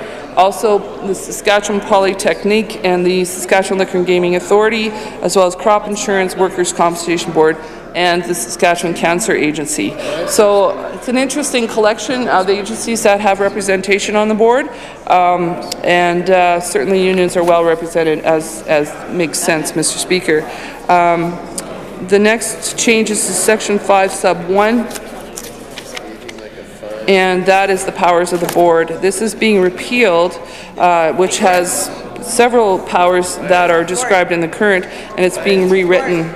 And I think these changes, if we look at the explanatory notes for Section 5, the comments that were provided there say that it states explicitly, the amendment states explicitly that the board has the ability to make policy to administer the plan subject to the pension standards legislation of jurisdictions outside Saskatchewan. So I think this is attempting to bring it into more of a uniform provincial application across the board, no pun intended. The next section that's being amended is Section 18, which is being repealed, and this is the vesting and locking in section that I referred to earlier. The Section 18.1 sub 1 is the place where we see the change to the 15 days after the date of termination.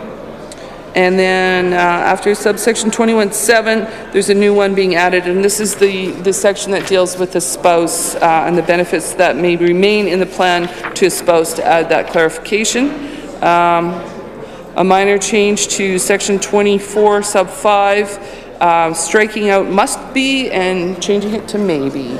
So these are things that lawyers love to look at, and I'm not sure what the law clerk thinks about this, but he may like must be, he might like maybe. He always has an opinion on the proper language, and he's, I would say, always right.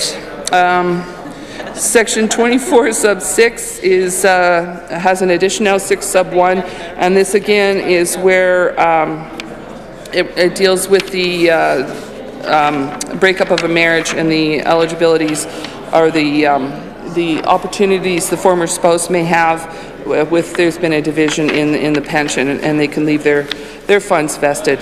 So, Mr. Speaker, we are going to have some questions for the Minister about this in committee, and I look forward to that opportunity. So at this point, I think that will end my comments in the debate on Bill number 79, an act to amend the Public Employees Pension Plan Act.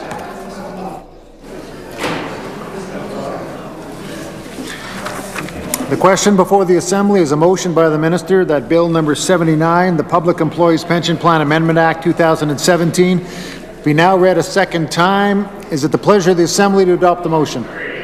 Carried. Second reading of this bill. To which committee shall this bill be committed?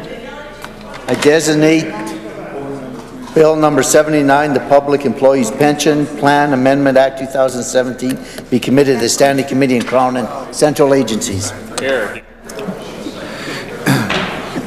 This bill stands committed to the Standing Committee on Crowns and Central Agencies. Government orders, adjourned debates. Item number 5, resume debate on the second reading motion for Bill number 80, the Municipal Financing Corporation Amendment Act 2017. Mr. McCall. Recognize the member from Saskatoon-Nutana. Thank you again, Mr. Speaker. This is another bill that the Minister of Finance introduced back in November. It's a suite of bills that were introduced. The 3 previous ones deal with pensions, and this is now dealing with the Municipal Financing Corporation. And as you can imagine, Mr. Speaker, the municipalities in the important work that they do are always going to require access to borrowing in order to accomplish the capital needs and infrastructure needs that the municipalities face. So there's been a corporation around for many, many decades, the Municipal Financing Corporation of Saskatchewan, and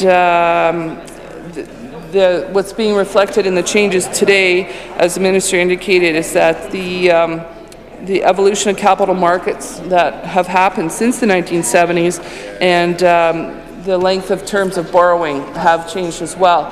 So some of the amendments are going to be in relation to the borrowing requirements for municipalities. And I'll get into that in a minute. The second change that they're going to attempt with this amendment bill is to increase the corporation's debt limit from $350 million to $500 million. It was originally set at $250 million in the 1970s, and it remained there for almost 40 years. But just 8 years ago, it was raised to $350 million, and now it's being raised again. So you might ask yourself, is the borrowing increasing such that there's that much more indebtedness for municipal corporations? And then that leads me to the question of why municipalities are being put more and more into debt. And I think it's something that we see that is concerning, and when municipalities are facing increased pressures, when I think of rural municipalities and the road infrastructure problems that they're facing simply because of the increase in rain events that we've seen in the last 5-6 years. Certainly you'll recall the heavy floods of 2011 and 2012, 2013, the infrastructure damage that's being done by large trucks, and you wonder whether or not municipalities are able to access the funding that they need to adequately deal with their infrastructure needs. Sewage works, water works, all of those are hugely expensive propositions. Municipalities are dealing with landfill issues, especially now when a lot of landfills are being required. And this is something I heard at SUMA in the ministers' sessions with the ministers. I've gone for a few years now to the environment portion of the SUMA session, and every year there are several questions about the costs that municipalities are facing with respect to landfills. Many of the concerns around inconsistencies in application of the guidelines, where municipalities aren't really sure what they're being asked to do, and they're getting conflicting information from the officers. Many concerns about costs and what municipalities see, or the smaller urban municipalities see as unrealistic expectations on the part of the ministry when it comes to relocation or going to a regional model for landfills. And I'm thinking of one community in particular who had met approvals after approvals after approvals for their landfill. They had great pride in their landfill, and then one day, all of a sudden, it wasn't good enough. And they didn't understand what had changed. They knew they had a good solid clay base for the bottom of their landfill, and they were being told they had to spend several $100,000 on an impermeable liner for what they had been told for years was already a sufficient liner of clay. So those kinds of things are really frustrating municipalities, and you certainly hear it in the SUMA conventions when we go to the individual panels where urban municipalities bring up these concerns. And infrastructure costs don't get cheaper, as we all know. And I think urban municipalities, this signals to me that the fact we have to raise the borrowing limit from $350 million to $500 million tells me that municipalities need access to a lot more credit. And as you know, Mr. Speaker, who pays for that credit is the taxpayers and the local residents of those communities through their property taxes. So it's concerning, and I'm not sure what it signals in the long run, but those are certainly questions that we're going to want to raise with the minister. And is there a better way for them to access that capital rather than exceeding or increasing the borrowing limit? Their debt is, like the minister indicated, their debt is a self-sustaining debt, just like the debt of SaskPower, Sask Energy, and SaskTel, and it doesn't affect the GRF operating debt. Now, of course, we know that GRF operating debt is only one small part of the total debt of the public debt of this province, and we've seen, particularly with SaskPower, we know that their debt ratio is way higher than what is healthy, and that their borrowing has also increased. We've seen bills like this for SaskPower in the last few years as well. So in a world where debt is becoming more and more commonplace, and I think even personal debt, we see alarming figures in Canada relating to people's level of personal debt and concerns about some sort of correction in the market, which could really significantly impact thousands of people. We see that now with our crowns and certainly our municipalities. Local governments, of course, aren't able to run deficits, and we've talked about that a lot in the House, and there are petitions that are coming forward about that, and so they're required to be balanced, Mr. Speaker, and if borrowing is the only way that they can deal with it, that debt becomes the burden for the municipality. So the minister acknowledged that there's a demand from local governments for infrastructure funding for increasing their debt limit, and that is the way that they're being given capacity to meet the needs of their citizens. So it's sad when you think about increasing the debt is the only way to meet needs, and it makes you wonder how that's going to work in the long run as we increase these debt levels more and more all the time. So I'm just going to speak now just to the particulars of the changes that are being proposed to the Municipal Financing Corporation Act. So the first one is simply a gender change to refer rather it's his or her. These are often ones you will see brought forward by the drafters to ensure that gender appropriate language is being used in the bills. Another change that we still see cleanups happening since my colleague from Saskatoon Centre talked about this last night, the change from ministry to department. From department to ministry. So we're still cleaning up that language as we go through these bills, and that happens in this bill. So section 14, sub 2, sub A is being amended to strike out department and substitute ministry. There's another change in here that I will want to have a discussion with the minister about, because they're changing section 18, 19, 24, and 30. And 31 to change the reference to the consolidated fund and substitute the GRF. So we will have questions about why that change was needed. The minister did not talk about that in her comments in November, so we'll have a question about that. The section 22 sub 1 is being amended, and that's what I talked about a few minutes ago, the increase of the borrowing limit from $350 million to $500 million.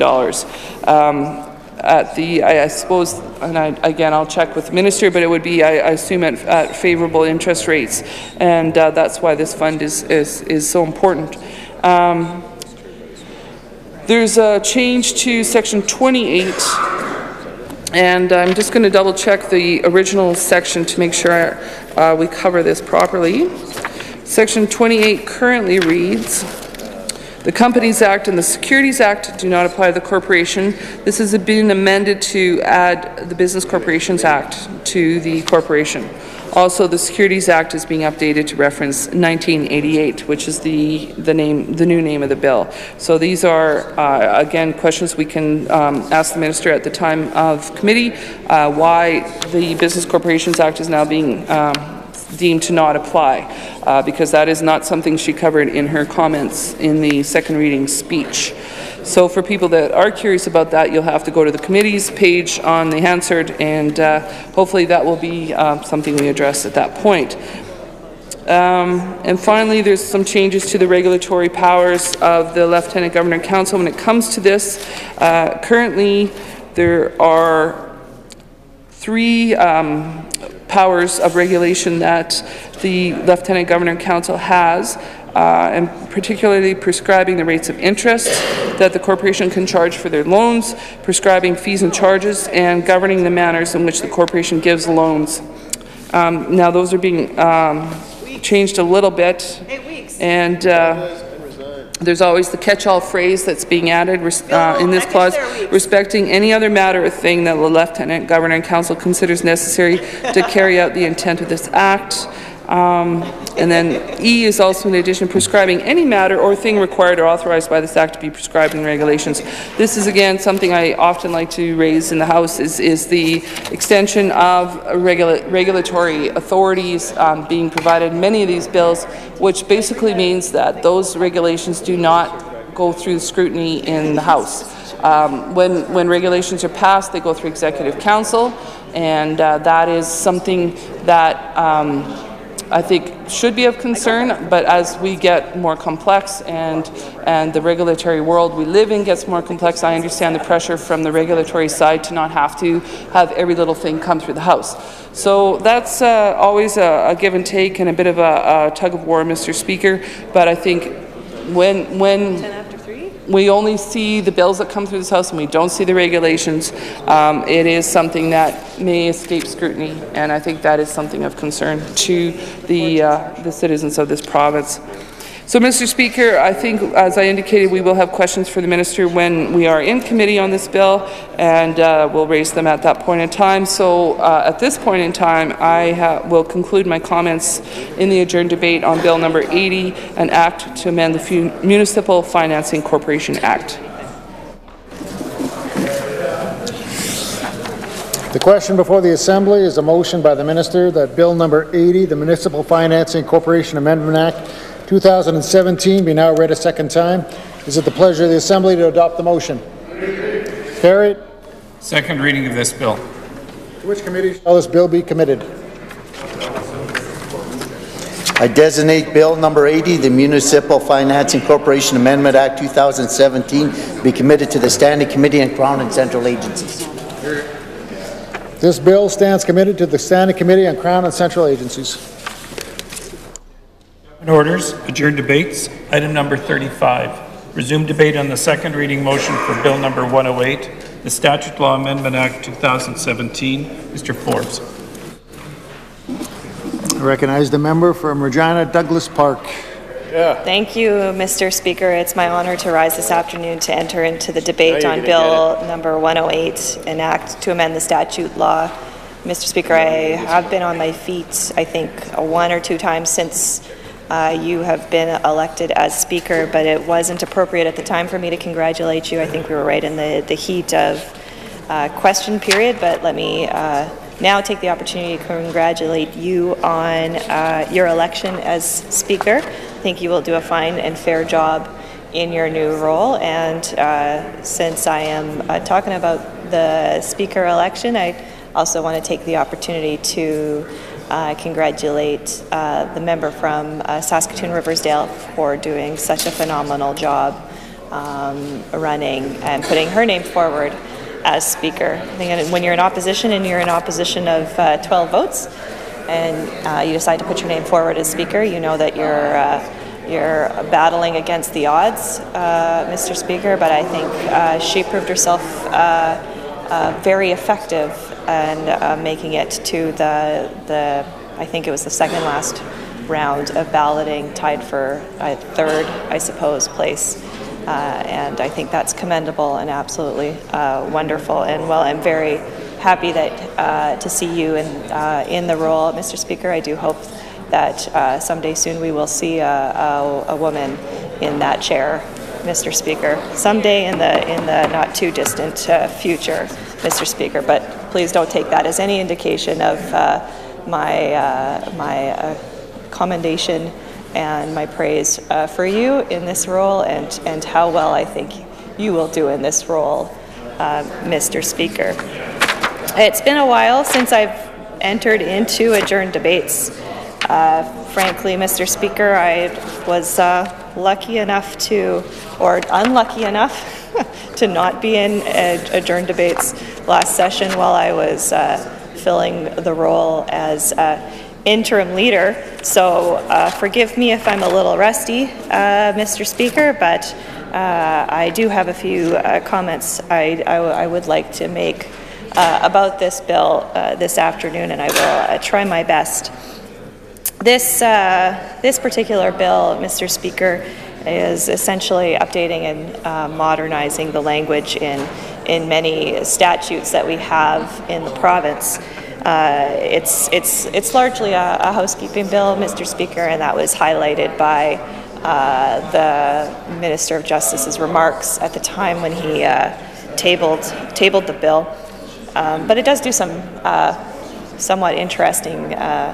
It does reflect some interesting changes that are happening in our society right now. In particular, changes to some references to Her Majesty, and changing them to references to the Crown. And we've seen this in a few other bills as well, Mr. Speaker, and it's, I think, reflective or being made in reflection of the current age of our Queen.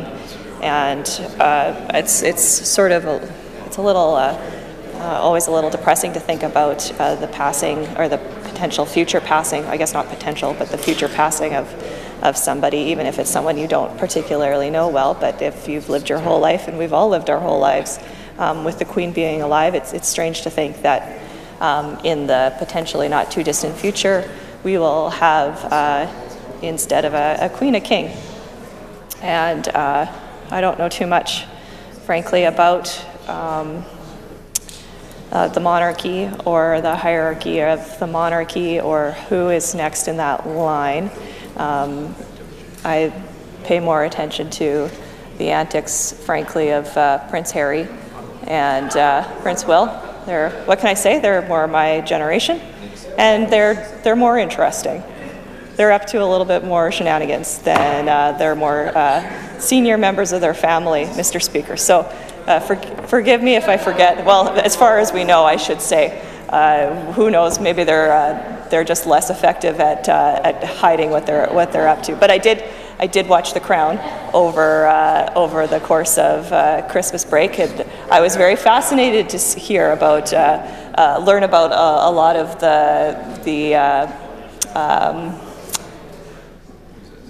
the things that the monarchy has been up to, and the background and the life of the Queen, which frankly I didn't know about and didn't care too much about, if I'm being perfectly honest with you, Mr. Speaker, but it seems like she's lived a pretty interesting life, interesting enough to necessitate a few seasons of a Netflix series that's actually pretty riveting, and I'd recommend to anybody if they haven't watched it, Mr. Speaker.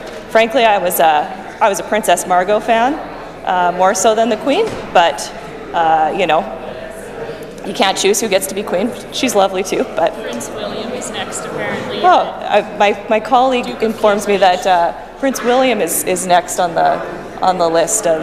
In any event, we're going to have a king next. Therefore, we need to update our legislation.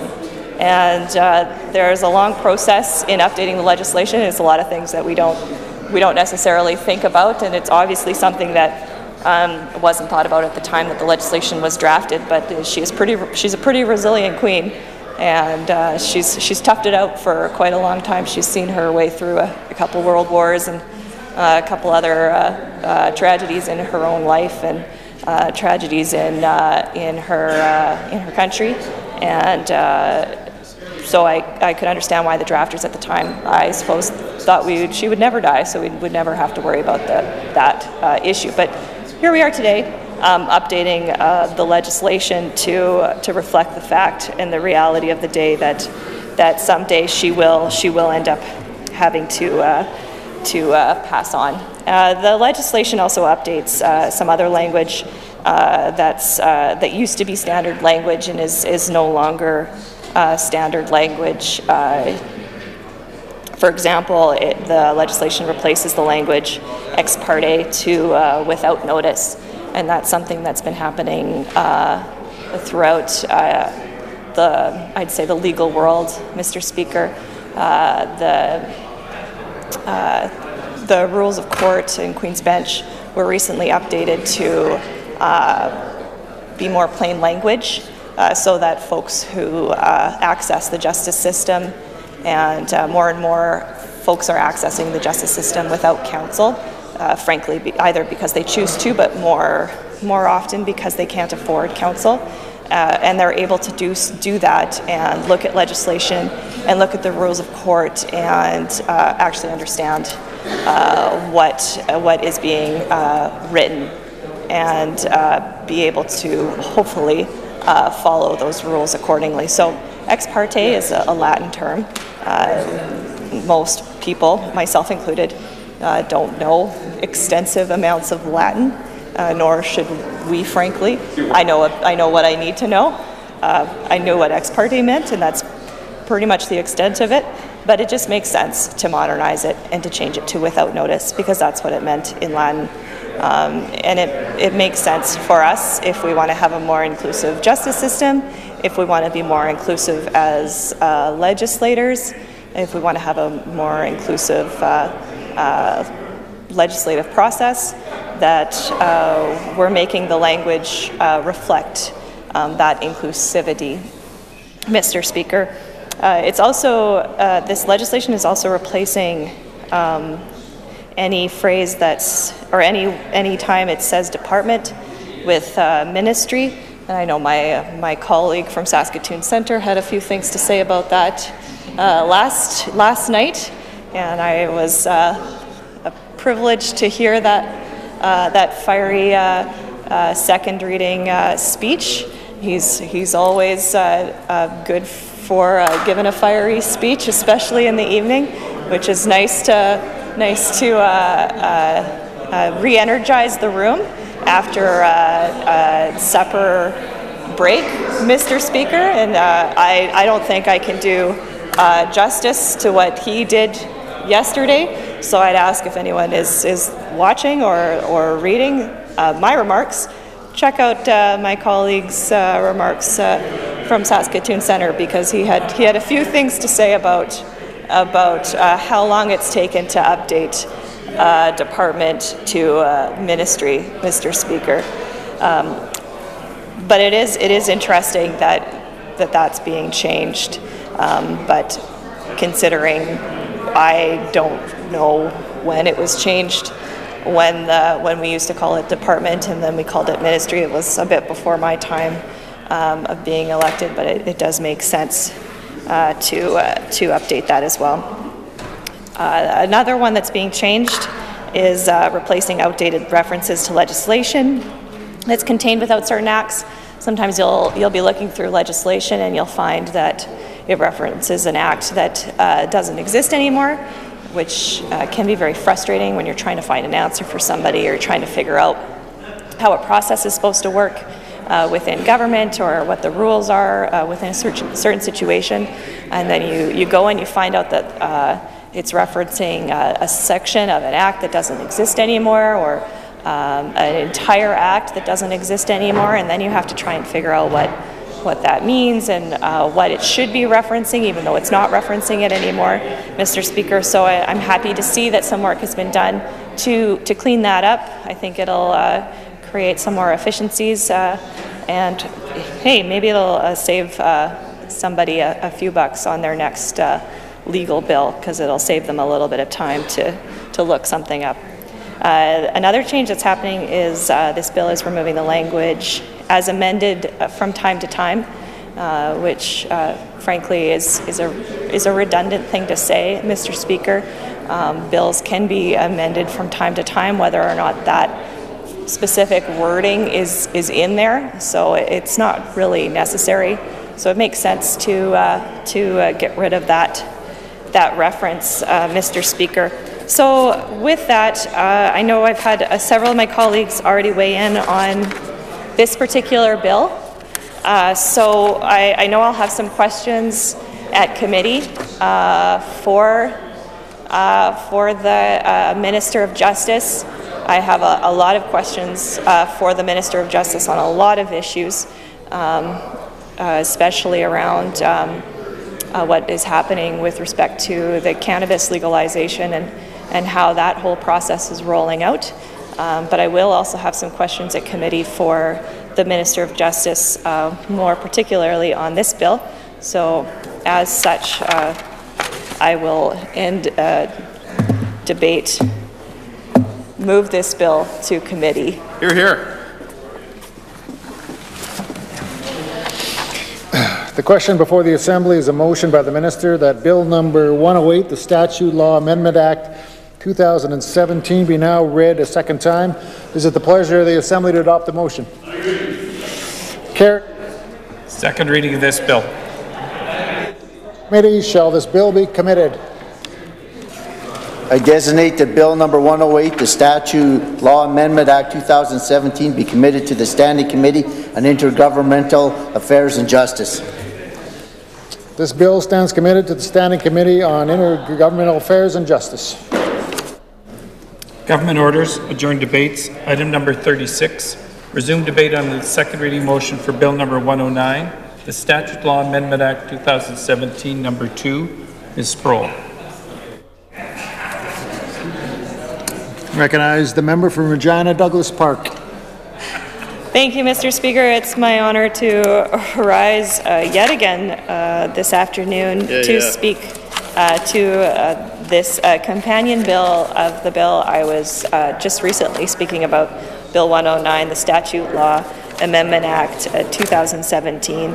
Similarly to the last bill that I was speaking about, this bill makes several housekeeping changes to many acts, including, similar to the last bill, replacing the Latin phrase ex parte to without notice, updating some references to outdated departments. So similar to the last bill. I'm not too sure why we had two bills that are doing a similar thing. If it was one. one of the statute law amendment bills was already created and ready, and then some more updates were found after the fact and why this couldn't have been rolled into one bill altogether. I trust the work of the extremely qualified justice lawyers, and I know that their work is always thoughtful and strong. So in no way am I questioning if it was the decision of a justice lawyer to create two separate bills. But if it wasn't, then I'm not too sure. I'm just not too sure why we have two bills that seem to be doing the same thing, but with different pieces of legislation. But here we are with these two bills. Again, similar to the last bill that I just spoke about, it's removing some language, like as amended from time to time, Mr. Speaker, which makes sense. Like I already said, because it's redundant, I think I'm being redundant. But then again, we have two bills which are doing similar things, so I'm going to speak again about things that I spoke about in the last bill. Frankly, there's no need to put as amended from time to time in the legislation. I wish I could hear what you guys are saying. I'm really glad to see that the former Minister of Justice is paying very close attention to my very riveting speech. Frankly, all of my speeches are riveting, so I would like to hope that he pays close attention to every single one. It's a shame, Mr. Speaker, frankly, that it's not the former Minister of Justice that I will be asking hard-hitting questions about Bill 109. Two, that it's the current Minister of Justice that will have to take the hot seat when I really get to the core of what's going on with respect to this bill, Mr. Speaker. And frankly, the former Minister of Justice should count his lucky stars that the new Premier was kind enough to get him in an easier role like education, so that he was gone from my hot seat, and and now he has to face the much kinder, lovelier member from Regina Lakeview, who I'm sure will give him nothing but an easy time when the two of them meet in estimates or in committee, Mr. Speaker. Which I'm sure is why he's listening so closely to my speech, is because he's very, very upset over the fact that, he won't be having the opportunity to answer my questions at committee or in estimates. But I do hope that he's warned the new Minister of Justice that he better be really prepared, especially when he comes to committee on Bill 108 and Bill 109, the Statute Law Amendment Act, because it's going to be a real riveting evening of discourse, Mr. Speaker, and I do quite look forward to it. And I know the former Minister of Justice is quite upset over having to miss that opportunity. But you never know what could happen, Mr. Speaker. Perhaps this summer there will be a cabinet shuffle. Perhaps he's angered the Premier in some way, and he moves him out of the cushy job of Minister of Education and into the riveting job that the Minister of Justice is. And I speak somewhat in jest, but the Minister of Justice does have a very important job, and it's not just putting forward and remembering to actually show up for his, or did he show up for his second reading speech, or what did he mess up? Forgetting to just continually standing and not putting forward legislation. So the Minister of Justice is an important job, not just putting forward and remembering to put forward many important pieces of legislation, but it's an important file and it's an important ministry, Mr. Speaker, where we see a lot of the issues in other ministries all end up coming to justice in one way, form, or another. So it is very important, and frankly, the Ministry of Justice is one of the places where you can't, drop your users. It's not like social services where someone doesn't qualify, therefore they cannot be a client of the Ministry of Social Services. Justice is there, and justice is supposed to be there for everyone, and justice ends up dealing with a lot of society's issues. So it is a very, very important file, and I know the former Minister of Justice took that role very seriously, and I'm sure he will do the same thing in his current role as a Minister of Education. But in the meantime, the current Minister of Justice will have to answer some of my questions with respect to Bill 109. So with that, and I don't want to give away too much to the current Minister of Justice as to the questions I'm going to ask on Bill 109. I'm going to leave the suspense for him for that evening. And, but I do have many questions that I do want to ask him at committee. So as such, I would like to move Bill 109 to committee.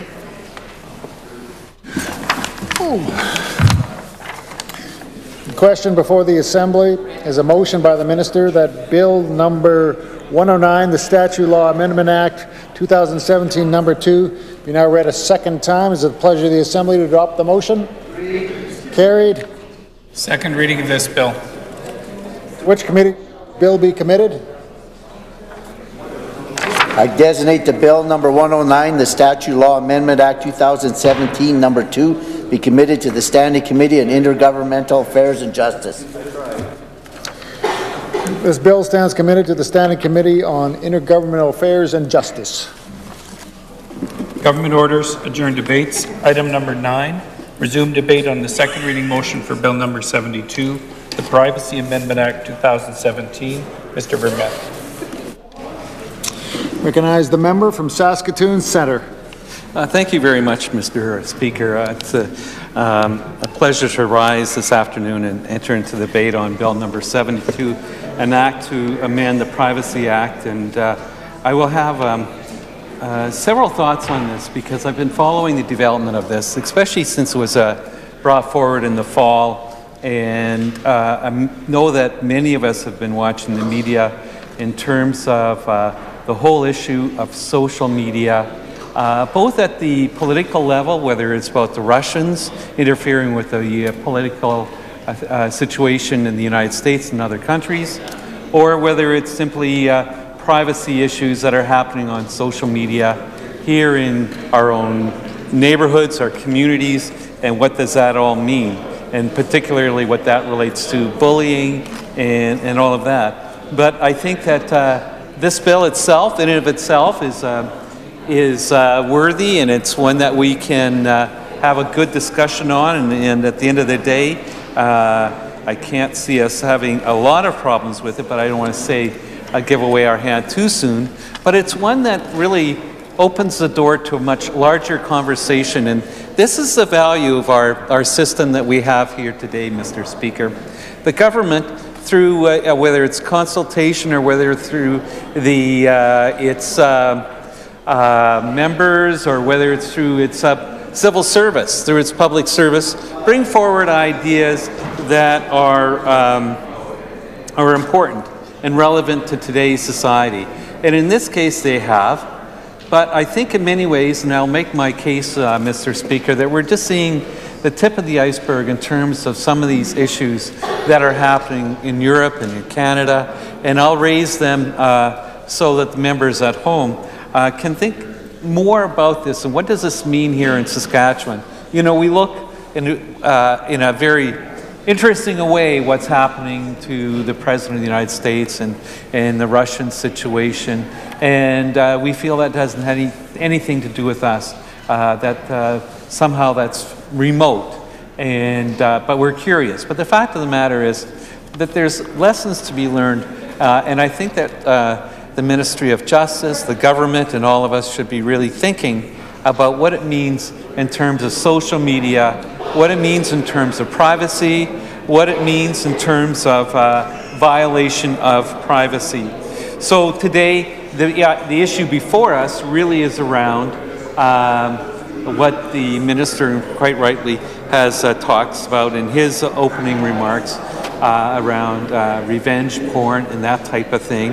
And he talks about the bill, and I'll go through his comments and relate it back to the Privacy Act. And then I want to talk about what the Privacy Act in the 1970s, when it was brought forward under the government of Alan Blakeney, what that meant. And, you know, the issue, and we really need to be cognizant of the fact of what's privacy of information, what's privacy, what's confidentiality. All of those things are very, very important concepts, but they don't all mean exactly the same. And we should be very careful about how we learn about this, so we're accurate in our terms and mean what we say and say what we mean. But specifically, Bill number 72, the Privacy Amendment Act 2017, introduces some additional options for someone who's had intimate objects of themselves shared with others without consent. And as I said, this is often referred to as revenge porn, and this was an issue that was identified by the former Premier Brad Wall in his last throne speech, and how this allows the victim to pursue civil action, and outlines that in the legislation. It talks about reverse onus, that this legislation is unique in that it allows the victim to press charges or action without proof. The accused must establish that they were given permission and consent to produce this image. And this is an interesting idea, and I think quite appropriate, but I tell you, in the world of social media, the onus of proof and who owns what information and all of those issues are becoming more and more complex. And so legislation has got to be clear and mean what it says and not have unintended consequences. It also outlines actions against those who distribute non-consensual images, ranging from awarding damages to the victim and recovering any profits that might have happened. And they do this through small claims. So the Minister of the Day brought this forward November 7th, a few months ago, and there were some really key points that I want to highlight. And of course, he talks about that we are aware, and he talks about the MLAs here are aware that distributing intimate images of a person without consent has become all too common in the digital world, and revenge porn or cyberbullying with intimate images is an ongoing problem, and it is an ongoing problem. And I agree with the minister, and whether it's revenge or whether it's bullying, active bullying, and we see this in schools, and we see this with people, that it's just something that is more than a problem. In many ways, if it's your family that's involved, your school, it's becoming a crisis. You know, I think of when I was in high school and university. In fact, I was just going through cleaning up some of my papers. We used to write letters. And we used to, you know, I was thinking about that, and I saw letters I had written or I got back from my brothers, my friends, my sister. It was not uncommon to write letters, and letters to your family members, and it was private. It wasn't something posted on social media for everyone to see, and it wasn't somebody else's property. It was the property of whoever received the letter. And so the world has really changed, and here we are, the decision makers who who come from that kind of background to now, where we have these kind of things happening with Google and Facebook and others. I have to say that I'm a bit of a Luddite when it comes to all the different forums or platforms that this can take place on. But this is something that we need to take very seriously, because it just doesn't stop with feeling badly. You know, we see the range, and we have seen this, whether it be in the Maritimes with suicides right across the country, I'm sure, with young people who have been forced to a very dark place in their lives because of what's been posted, either as revenge or they've been suggested to in some ways get into an unfortunate photograph or picture that they may think is private, but is actually not private. It can be made very public very quickly. So the member talks about the bill becoming an additional tool and I quote, an additional tool for victims of this tragic practice. It will amend the Privacy Act to create a new tort for the non-consensual distribution of an intimate image. And it talks about what an image is, virtual image, including photos or videos in which a picture is nude, partially nude, or engaged in explicit sexual activity and recorded in the circumstances where that person thought they had a reasonable expectation of privacy. Now, Mr. Speaker, I just want to go on to the next comment he made, because this makes the link to that the ministry is thinking about federal situations, and I'm going to talk about the Federal Privacy Commissioner in a few minutes. But he talks about in 2015 amendments were made to the criminal code to create a new offense to address distribution of intimate images. And he goes on to say that they think they can do more about this outside the criminal sphere to help victims. And fair enough. So they're aiming to complement the federal initiatives by providing additional avenues for redress for victims and proposing additional steps to allow victims to propose or pursue civil action. And so this is what they're hoping to do. And finally, the amendments will remove the requirement that an action of the Privacy Act proceed only in Court of Queen's Bench. And so there allows more venues. So there you go. And the small claims process where the damages are claimed are less or capped at $30,000. So working with victim services and technical experts in the computer field to ensure that adequate supports can be provided to victims of this tort to remove these images and use legislation to, in addition to criminal proceedings. So that's very straightforward, and I think that's a summary of the bill before us. What I want to talk about, though, is again, and I highlighted this last night, this binary way that we're thinking, and the drafters here, when they talk about this, keep talking about his or her, and in this particular case, even more important, I would argue, that we should be using the word there so that it's non-binary, so we don't have a situation of confusion here when we're trying to address a modern issue, and our modern thinking now has come to realize more and more that many people are not identifying with a his or her, but they can be safely included with the pronoun there or they. And I think this is an important issue. And so, and this may end up being a bit of a problem, because this becomes very, very binary in the language that is used, where we talk about what an intimate image is, in which the person depicted in the image is nude or exposing his or her genital organs or anal region or her breasts. Now, interestingly, I think that we should be talking about their breasts. You know, I mean, it's sort of, we need to get out of this binary thinking that for whatever reason, I just feel we need to be more inclusive, and this is problematic where we have drafters who are thinking in a binary stereotype. Everything is related to male or female. And we need to be much more inclusive. And when somebody's in this very tragic situation, we don't want to be arguing about language. We want the language to be inclusive. And so this, I think, would be a friendly amendment that we might talk to the minister about. But it becomes very clear about the place that the writer of this legislation is coming from, and with all best intentions, but we should be thinking more clearly about that. So as well, it talks about the interpretation, distribution of intimate images, and again it goes, if he or she publishes, transmits, sells, advertise. I think it would just work if we could say if they publish, transmit, sell, and that works. I mean, I'm a grade 8 teacher. I think that's grammatically correct. Now, they usually refers to plural, but I think that would be correct. And it talks about when expectation of privacy not lost. You know, and again, it goes if he or she consented to another person recording the image, provided the image to another person. And I appreciate that they're saying another person.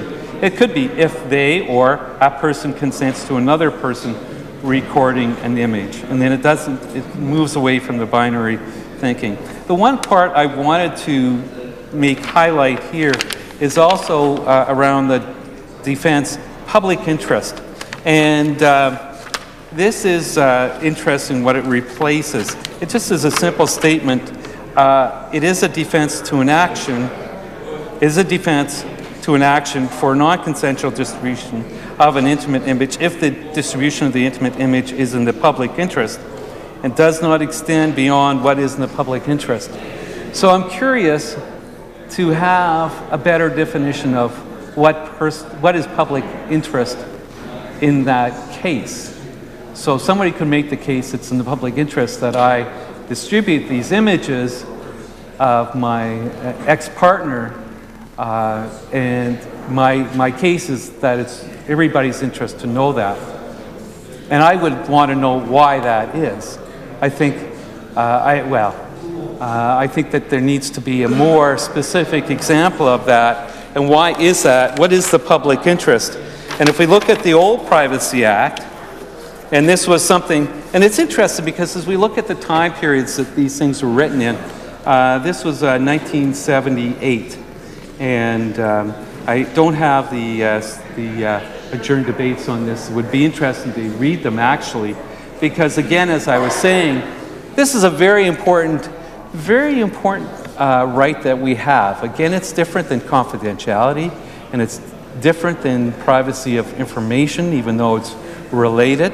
That I was talking about the right for defense. And it goes on. It's quite extensive, actually, Mr. Speaker. At Section 4, it talks about an act or conduct or publication is not a violation of privacy, where it goes on to describe several pieces of where it is the case that somebody could make the case that it's not a violation of privacy. And it goes on, it talks about whether it's consented to, either expressly or implied by some person entitled to consent therefore to. It was incidental to the exercise of a lawful right of a defense of a person or property. So incidental, that would be, they're talking about different reasons why you might break the privacy right. It was authorized or required by or under a law enforced in the province or by a court in the process of the court. It was that a peace officer attending in the course or within the scope of his or her duties, or they were engaged in an investigation in the course and needed to do this. And it was neither disproportionate to the gravity of the matter subject to the investigation nor committed in the course of trespass. So they're really limiting, and this is one that I find very interesting, Mr. Speaker, that you could violate the privacy of another person if it was that person was engaged in a news gathering for a newspaper or other paper containing public news or broadcaster licensed by the CRTC to carry on or broadcast transmitting undertaken. And such act, conduct, or publication was reasonable in the circumstances and was necessary for the incidental to ordinary news gathering activities. So, Mr. Speaker, in this case, it's very interesting that we talk about newspapers and broadcasters that are licensed by the CRTC, but we're not talking about social media, because social media in many ways are not licensed, not to the same degree, and this is something that they're arguing about in the States and in Europe, and some ideas that are brought forward in Canada, that maybe we should be taking a look at this. And we know that Google and Facebook particularly have faced heavy criticism for their work around news, and whether it's accurate or if they're putting forward a particular point of view and it's not balanced. But they're not licensed. They're not regulated by anyone, any agency for that. But in this case, your argument, if you're gathering, you just can't be an ordinary broadcast. You can't be a free-range broadcaster in Canada. you have to be licensed by CRTC. And so this is the change. This is something that I think we need to really look at. We really need to examine what does that mean. I mean, we have these situations with blogs. We have these situations on Facebook where people are operating free range, and we think that this is worthwhile. It's an expression, a freedom of expression. But I wonder if we're paying a price for that was worthwhile. And then it does go on. A publication of any matter is not a violation of privacy where they were reasonable grounds for belief that the matter published was in the public interest or a fair comment on the matter of public interest, or the publication was in accordance with the laws relating to defamation privilege. So, Mr. Speaker, those were the views in 1978, and I think that's very worthwhile to reflect on in terms of when they talk about defense is only limited to a matter of personal or public interest. And I think that we need to know more about that. And I don't think there should be very many grounds for defense when it comes to revenge porn or bullying. That's simply unacceptable. I'm not trying to create defenses, but I'm looking back at the work that was done in 1978 and wondering if it meets the same standard, the same bar of interest. And when we look back in 1978, the thoughtfulness that was what was going on at the time. And so I do want to spend a minute, and you know, it was interesting when we talk about, you know, my work as human rights critic, and I am very honored to be that in partnership with the Critic for Justice, and we work together on this.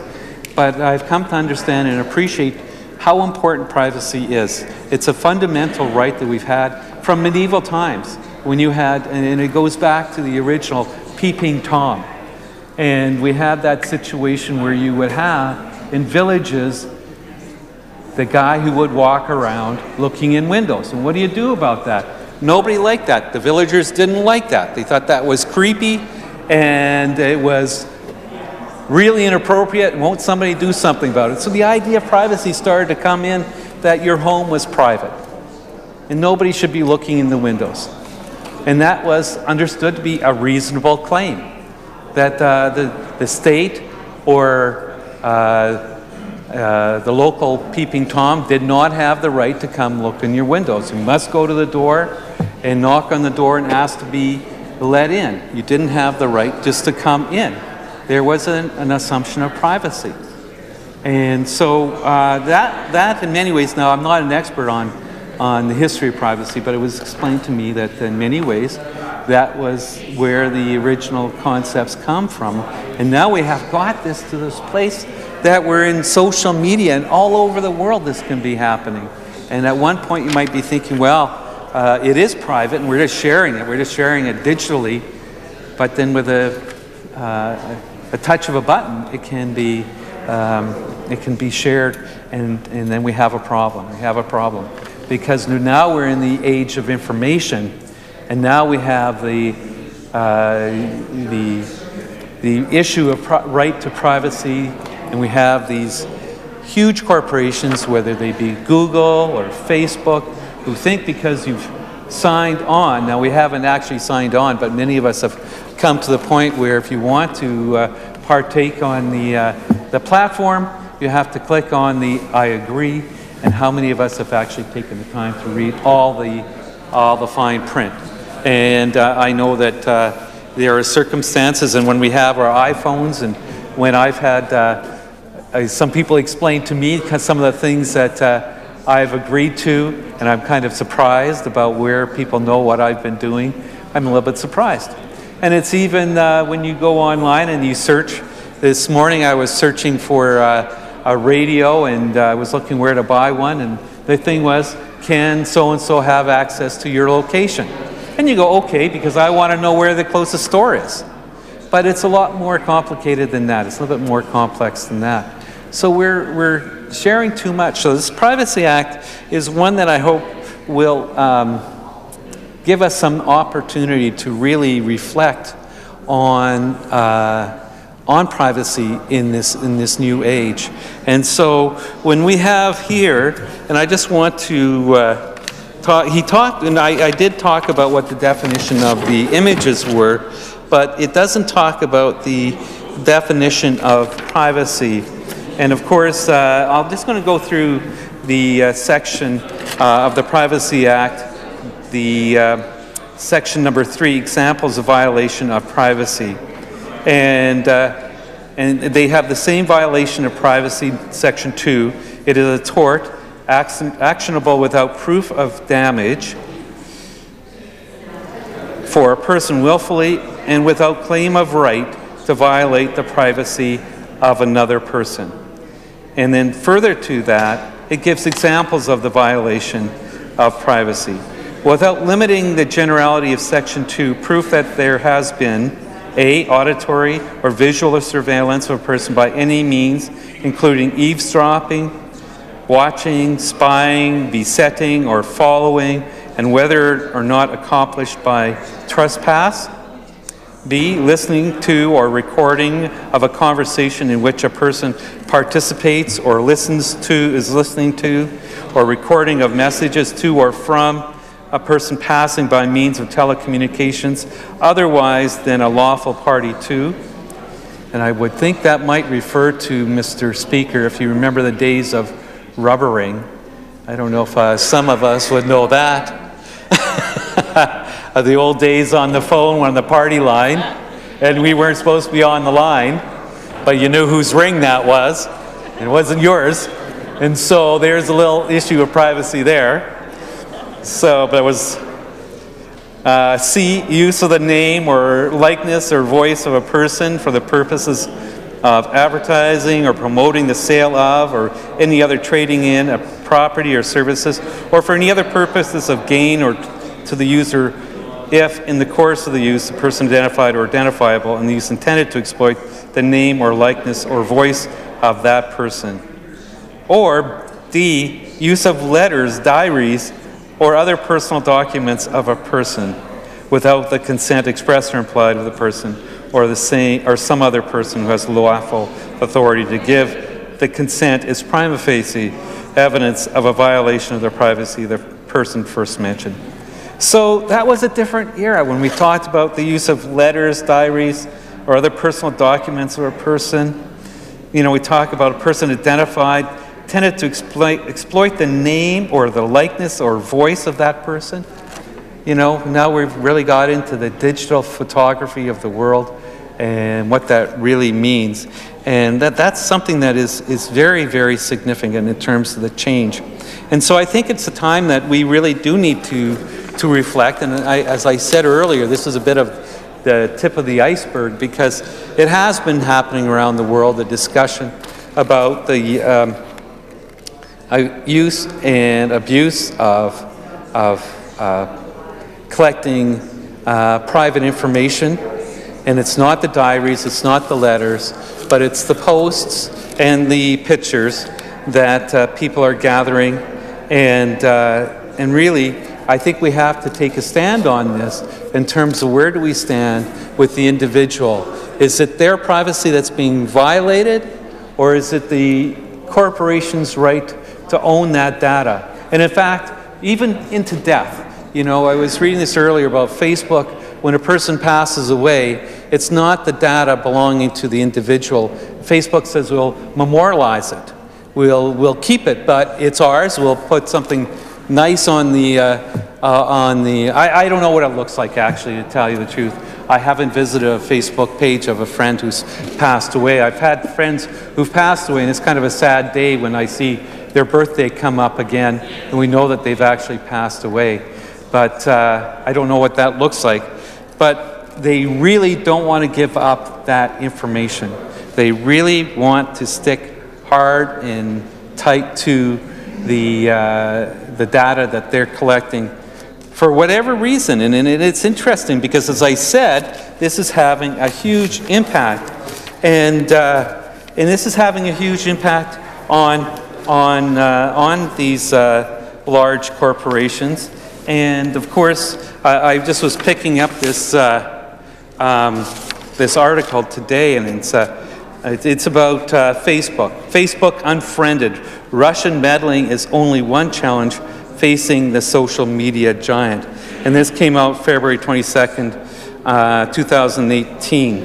And in the article, it talks about young Americans are using it less, costs are soaring, and regulation looms.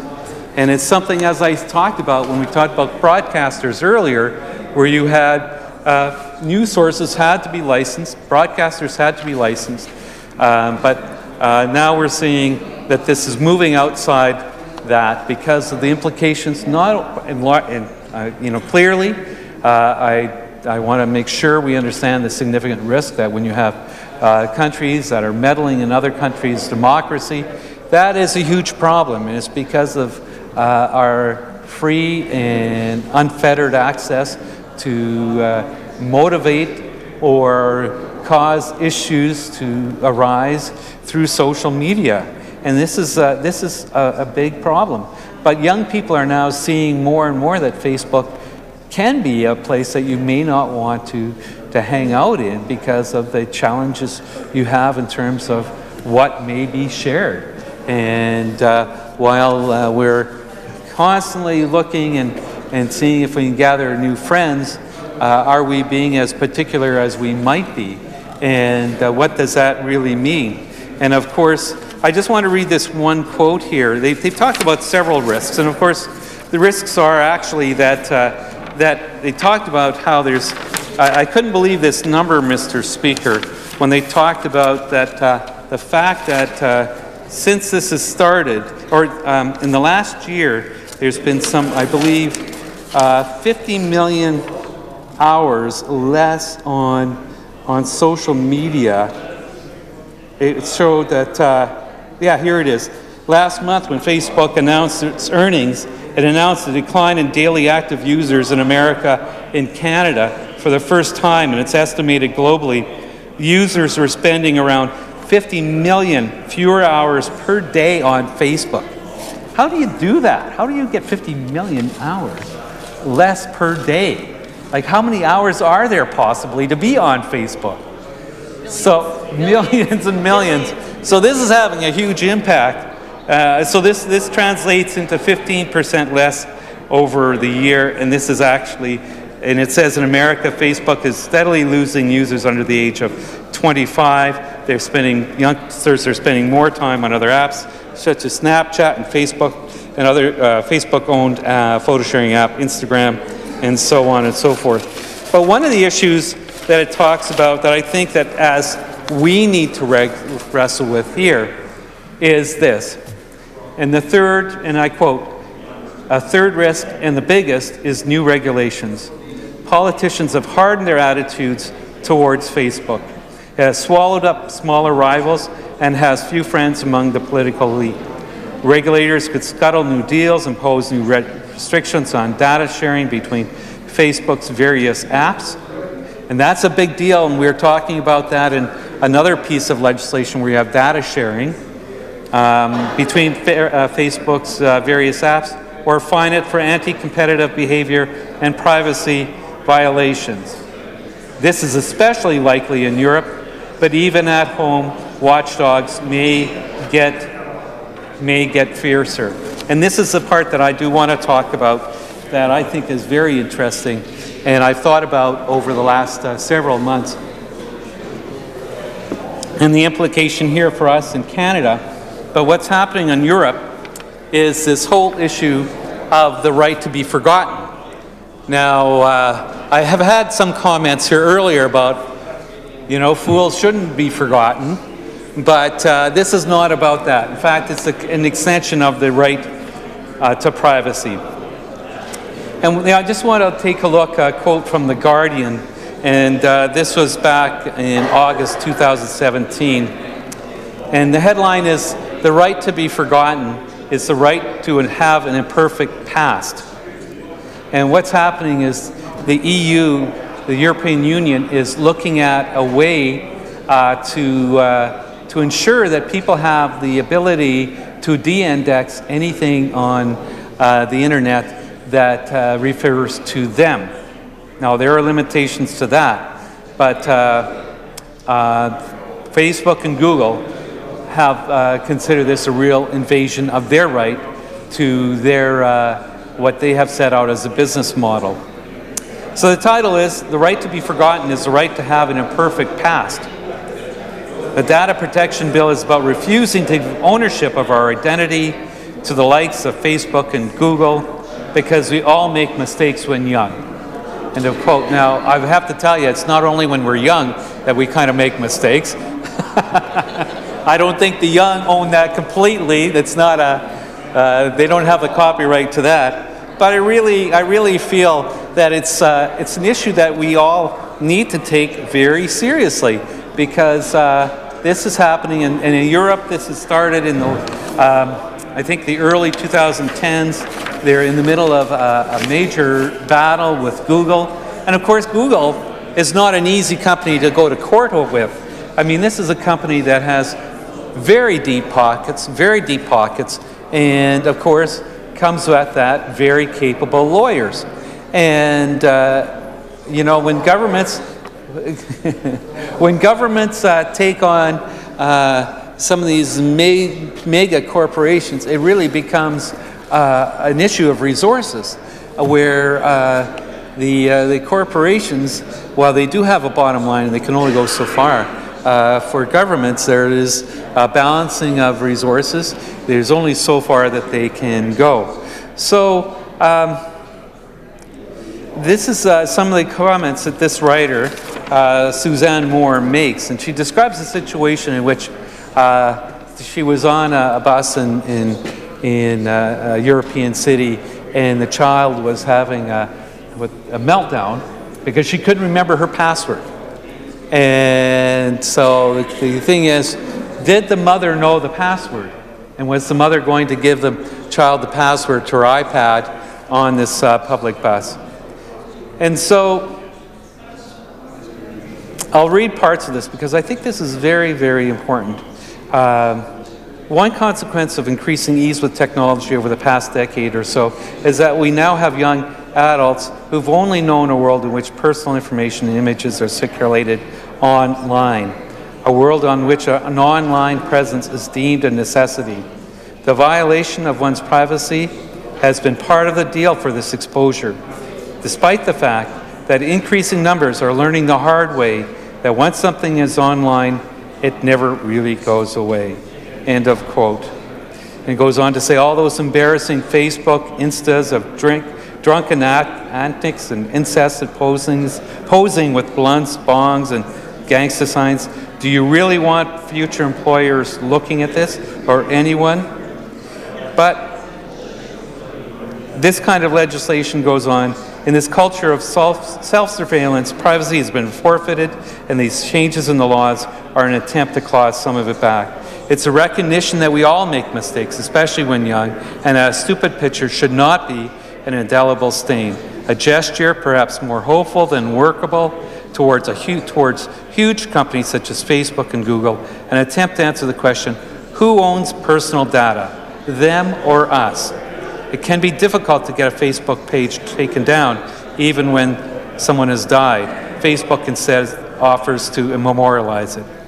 So I think that this is an important issue we have before us, and it's one that has a lot of questions.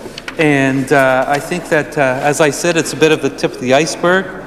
The minister has made the connection that they were talking to and watching what's happening federally, and I think we need to do the same thing, and we need to have that conversation. And I don't know how we do this, you know, in this House, whether it's a committee that looks out to this type of thing. I think that would be a good idea. Something that really, we talk about privacy as a basic right, and we be prepared in our province to have that conversation. Because as I said, the 1978 legislation, the original legislation, refers to letters and diaries. Doesn't have the idea that we're going to be dealing with online pictures, digital pictures, that type of thing. I want to go on to another article in The Guardian that talks about, and this is the headline here, and this is from July 2017. ECJ to rule on whether the right to be forgotten can stretch beyond EU. The final step in a 3-year legal battle between Google and France will determine whether nations get to choose whether data is removed.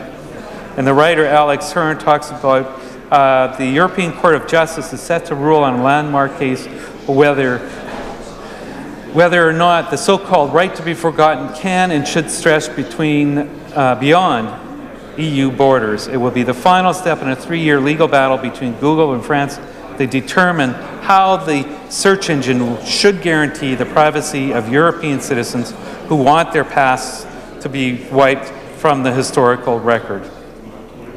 If Google wins, France says, then the right to be forgotten becomes meaningless.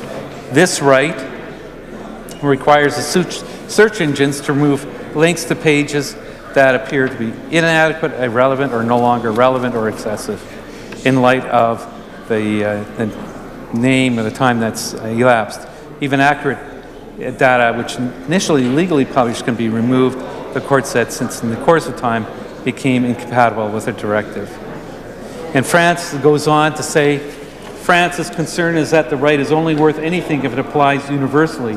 So this is something, of course, this is the issue of the internet. It's international. It goes around the world.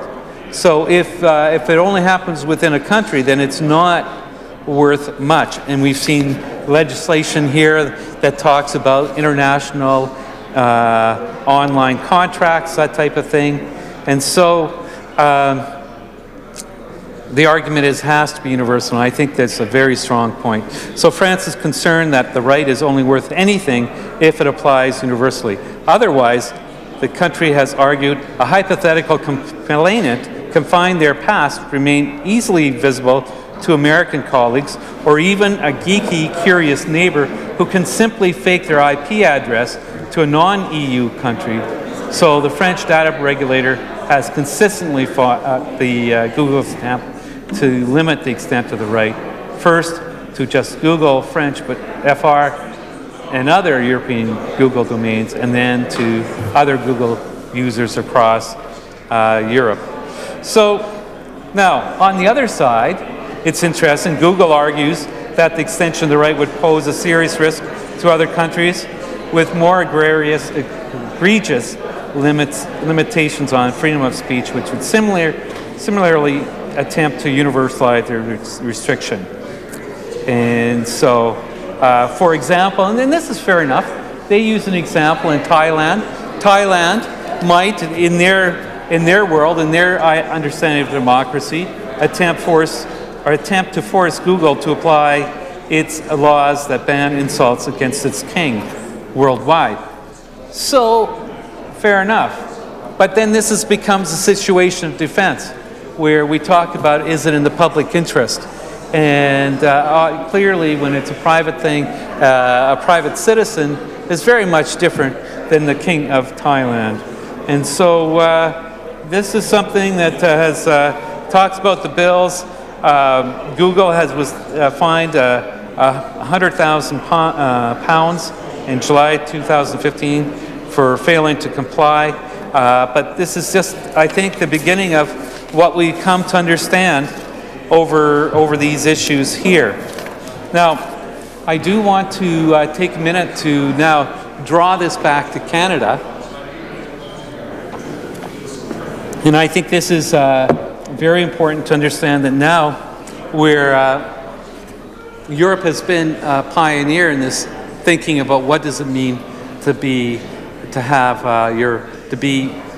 the right to be forgotten in Europe. So now we see the Office of the Privacy Commissioner of Canada released a draft position about online reputation, which includes a call for several measures that would help protect Canadians, including the right to ask search engines to de-index web pages and removing information at the source. And this happened, this article here is from Ethics Law. It's a law book, and January 28th, 2018.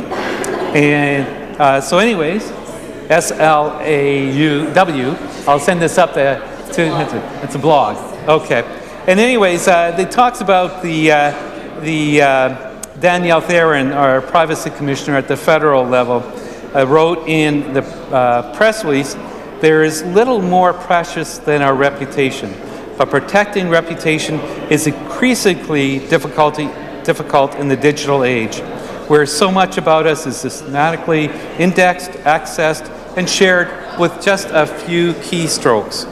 Online information about us can easily be distorted or taken out of context, and it is often extremely difficult to remove. Canadians have told us, and he goes on, and this is a quote, Canadians have told us that they are concerned about these growing risks to their reputation. We want to provide people with greater control to protect themselves and these reputational risks. Ultimately, the objective is to create an environment where people can use the internet to explore and develop without fear their digital traces will lead to unfair treatment. So this is a very important concept. So we see this now being raised in Canada, and I did raise it with the privacy commissioner here. I hope he's taking a look at it. I hope we're all taking a look at it, because these are the kind of challenges that we're facing in our world.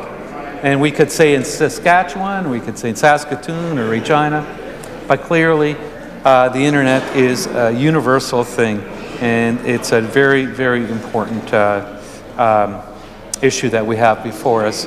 And we know that he goes on to talk about basis for de-indexing or source takedown, mentioned the draft proposal, is the Personal Information Protection and Electronic Documents Act. And that he argues should apply to online content and search results. And so this includes allowing individuals to challenge the accuracy, completeness, and currency, the extent to which the information is up to date of results returned for searches on their name. Such challenges should be evaluated on a case-by-case basis, and decisions to remove links should be taken into account the right to freedom of expression and the public's interest in the information remaining accessible. So again, here we have that word, public interest. So what does that mean, public interest? Is it the right to know, the need to know? Or I would just like to, I want to know? And we've come to a situation where that seems to be interchangeable, whether it's the I need to know about this person or I want to know about this person. I'm curious, and that I have the right in this world to be satisfied, to have my curiosity satisfied. And I think that is not right. I don't think that matches up with our fundamental understanding over the course of centuries of right to privacy. So freedom of expression is something that we should take very seriously. We need to safeguard, but that when it intersects with the right to privacy, we need to make sure we understand the public interest.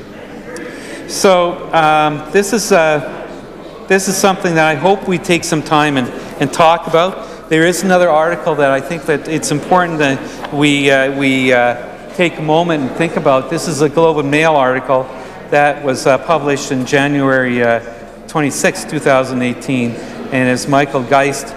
And I believe many of us are familiar with him in terms of privacy and other issues, and he's quite well known in his opinions. And I'm not sure I agree totally with him, but again, this is where we have these kind of opportunities to have a fulsome discussion about the pros and cons. Because once we get into this, when we talk about rights, we need to make sure there are no unintended consequences. So, his argument, and the opinion is entitled, Why a Canadian Right to be Forgotten Creates More Problems Than It Solves. He says, and I quote, the right to be forgotten, which opens the door to public requests for removal of search results that are inadequate, irrelevant, or no longer relevant, has been among the world's most controversial privacy issues since it was first established in Europe in 2014. And so the new right responds to concerns with potential reputational harms from inaccurate or misleading information online. And I think, but faces the challenges of balancing privacy protections with the benefit of the internet for access to information and the freedom of expression. And I think that's clear that there has to be a balance. But I think he's clearly, and I think that this is where the problem is, when we talk about our reputation, how precious that is, how fragile that is, then he's really understating the case that it's just with potential reputational harms from inaccurate or misleading information online. I think that's really softening what might happen. It's not just a reputational harm. That's a pretty soft way of saying the damage that could be done by comments that are wrong and that are not in any kind of form that has any kind of regulation, that's not regulated. It's self-regulated, but it's not regulated by any public body. And so he thinks this is an issue that there is something that we need to examine more closely, and I couldn't agree with him more. But it's one that we cannot ignore. We cannot ignore, and I think this is important. So he talks about the idea of just the right to de-index search results, and that may be a tricky thing to do. And again, you know, it sort of reminds me of many things when we've asked the private business world to do things, and at first, for a variety of reasons, they may be thinking this is not a good thing to do, that it will affect the bottom line. And I think about, particularly from my experience in environment, when we talk about recycling, and some corporations, not all, but some right off the bat said this is something that we cannot do, that in fact it will ruin our company, it will ruin our bottom line, and it'll just destroy us. And I think particularly of the examples that I was involved with, and that's when we talked about recycling computers and electronics. And that was a tough one because, you know, it was very different than, you know, we grew up recycling beer bottles or pop cans and that type of thing. And that seemed to be a relatively straightforward thing to do. But it got a little bit more complicated when we got to paint and recycling computers. But you know, it can be done. It can be done. And it can be done in a way that businesses can say, hey, we were part of the solution. We weren't part of the problem. And so I would really think that if we got together on this, that we understand the right to privacy, how it intersects with the right to freedom of speech, right for freedom of information. But those two, I think that because of the devastating results, impacts it has on young people, that clearly we need to do something about that. So, Mr. Speaker, I appreciate your indulgence as I've talked a little bit about this, but I really have been thinking about this a lot over the course of the year, and I hope that in some small way that we can move this forward in a bigger way. Of course, Bill 72 speaks specifically to revenge porn and cyberbullying, which is clearly an issue that needs to be addressed. It's a big issue and it's important. But these other issues are becoming more and more prevalent, and whether it's at the national level where we see the claims of Russians meddling through Facebook in national elections and democracies, that's a big, big issue. And we're seeing issues now that are very, very important in terms of harassment. These are issues that we need to take very seriously, and we need to make sure that we're prepared and can stand and make sure that the implications of freedom of speech, freedom of expression don't curtail or harm the right to privacy, because that has been a fundamental right, as I said, for centuries. I don't know the original, I don't know when it would have started, but I can tell you some of the very old ones, it just didn't happen a couple of years ago. This is a fundamental principle that we have. and we can see the devastating results when it's not taken seriously or set aside because of our demand to satisfy our curiosity. And that is something that we're becoming a society where our curiosity for whatever seems to take over. And it's an issue that we need to have the appropriate responses. So we've come a long way from simply rubbering on party lines or the peeping Tom in the old medieval village. This is very, very different. And the writers of the legislation in 1978 clearly did not have in their minds the idea of the internet and what the outcomes are. And so while I applaud the government for tackling the issue of cyberbullying and revenge porn, very, very important. I urge them, I truly do, that if they want to do more, and they seem to be interested, I do see them talking about issues around uniform law and that type of thing, and even paying attention to the United Nations and its international standards when it comes to online contracts. There's much more to be done in this kind of world. And so with that, Mr. Deputy Speaker, I am going to move to adjourn Bill number 72, the Privacy Amendment Act 2017. Thank you.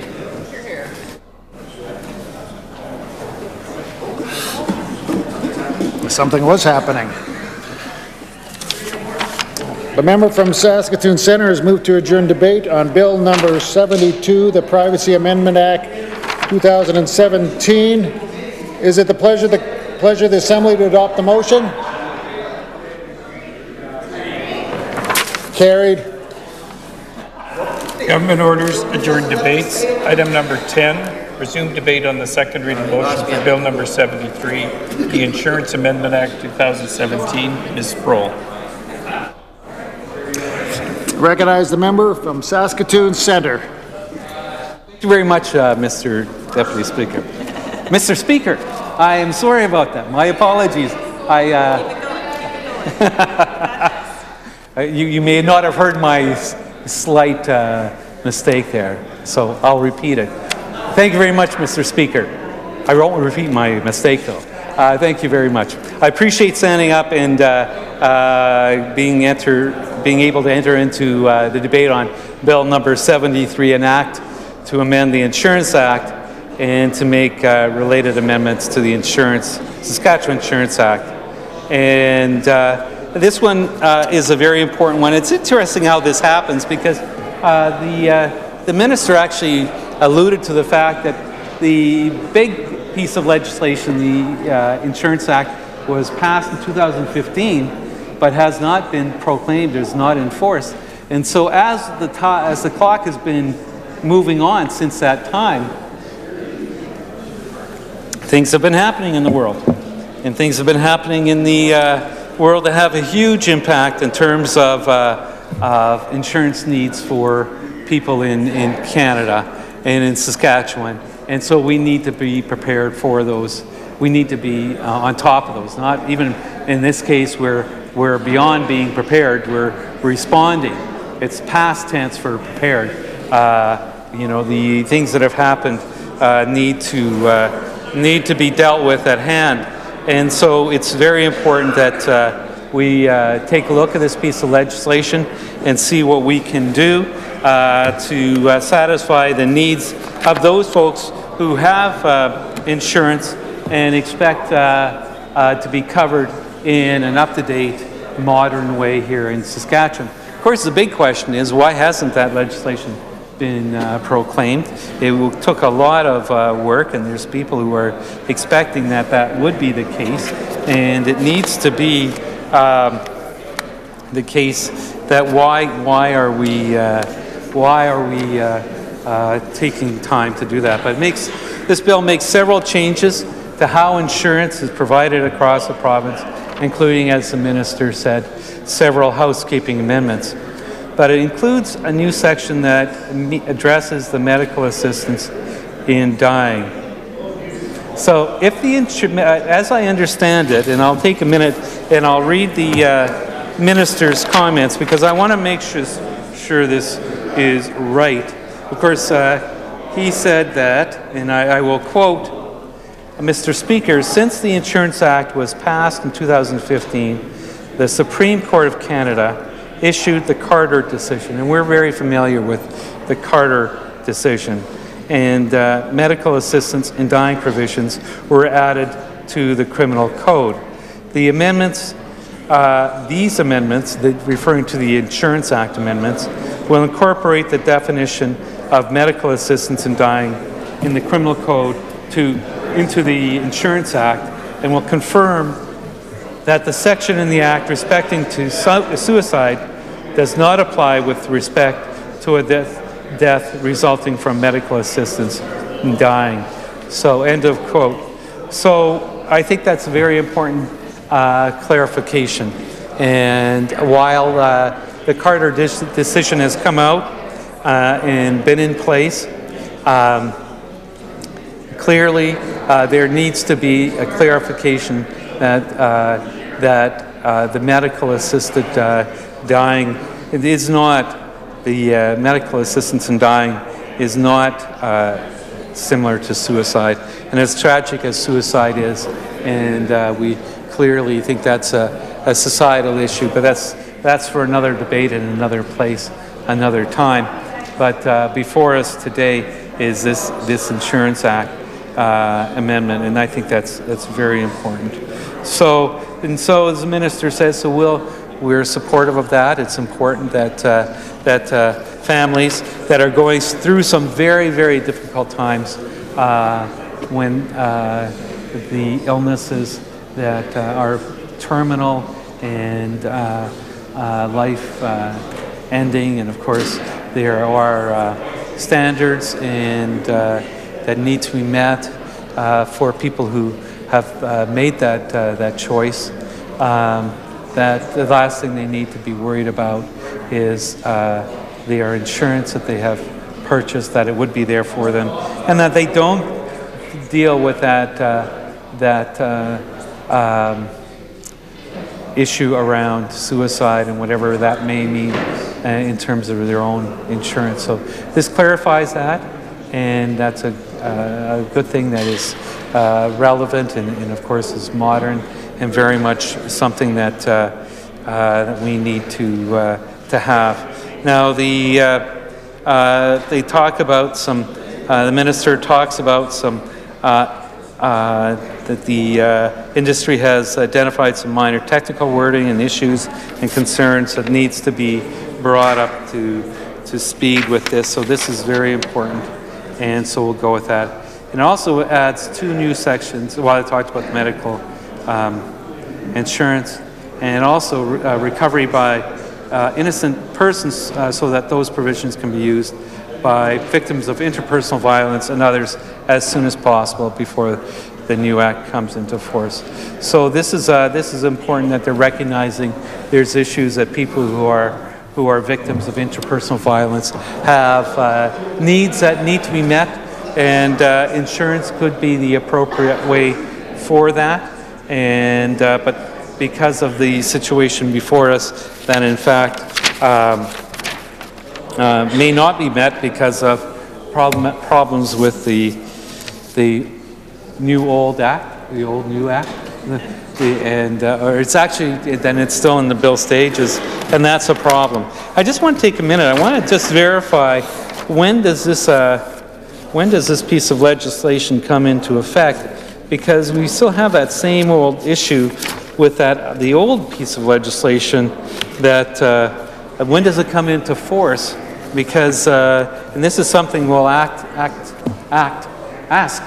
in the House or in committee, is when does it come into force? When, because I think people are getting curious about what's actually happening there.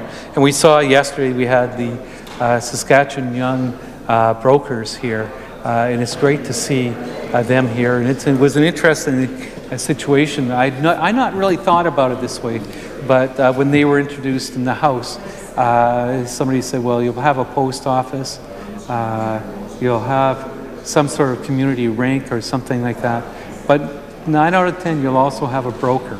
You'll have somebody in there who's looking after people's insurance needs, and it's one that we often think of. And whether they're working out of their home, they may not have a fancy office, but everybody has those needs, and it's very important that we think about keeping our insurance needs and insurance legislation up to date. So with that, Mr. Speaker, I would be moving that we adjourn Bill number 73, the Insurance Amendment Act 2017. Thank you very much. The member from Saskatoon Centre has moved to adjourn debate on Bill number 73, the Insurance Amendment Act 2017. Is it the pleasure of the Assembly to adopt the motion? Carried. Government orders, adjourn debates. Item number 11. Resume debate on the second reading motion for Bill number 74, the Evidence Amendment Act 2017. Mr. Belanger. Recognize the member from Saskatoon Centre. Thank you very much, Mr. Speaker. Again, it's nice to rise again to enter into this debate around the Evidence Amendment Act 2017, Bill number 74. And while it's relatively straightforward in terms of improving the language and making sure that it's current in the day-to-day needs that we have. It talks about housekeeping changes around the changing language from facility to mental health center, references to mental capacity just to capacity, mental disability to intellectual disability, which I think is very, very important. And I remember, and I think the other side were very supportive on this, when we had the issue around the R word and how we need to be clear in our language that we reflect good current practices. And the R word was one that's very offensive to the intellectual disabilities. And yes, and I know that when I raised that issue, the former member of our Minister of Justice was very quick to make sure that any references in legislation that had that was dealt with. Now I know we've got some puzzled looks over there, wondering. Yeah, you did. Well, you went through every act. But it's one of those things that's very interesting. Scoured. And I'm glad, because there are people, in a serious note, and I know the member opposite called me a good soul today, and it was very kind of him to refer to me as I didn't catch all of it, though, because somebody was talking at the time, so I don't know what was said. I'll read answer tomorrow. I'll have to catch that. But we digress, Mr. Speaker. What I wanted to say, but that was an example of how it's important to keep the language current so that it's not offensive, and what was once an appropriate term now has become understand to be not. And in that case, when we did that work around the R word, it was a case. Now, I know the member opposite would say they scoured. I don't know if he personally scoured all the legislation, or he did, yes. I know how they scour over there. And so myself, I just did a simple Google search for the word. And so I would recommend that. That would be easier. So I'm stopped in my tracks. But anyways, Mr. Speaker, I think this is important that we do have that. And I encourage them, though, to go even further, as I've said, in terms of drafting standards and how we can be leaders in that circumstance. So this is important when we talk about people who are in vulnerable circumstances, and now that's a good thing. When we talk about recordings are now required to be certified in a manner set out in regulations, and the routine administrative proceedings do not need to be certified. Now, again, as I alluded to last night, though, we need to make sure we don't go too far in making things a little too easy, because we do have a problem if we have a situation where mishaps can occur, particularly when it comes to evidence and access to evidence. And so I think that this is a serious issue, and while we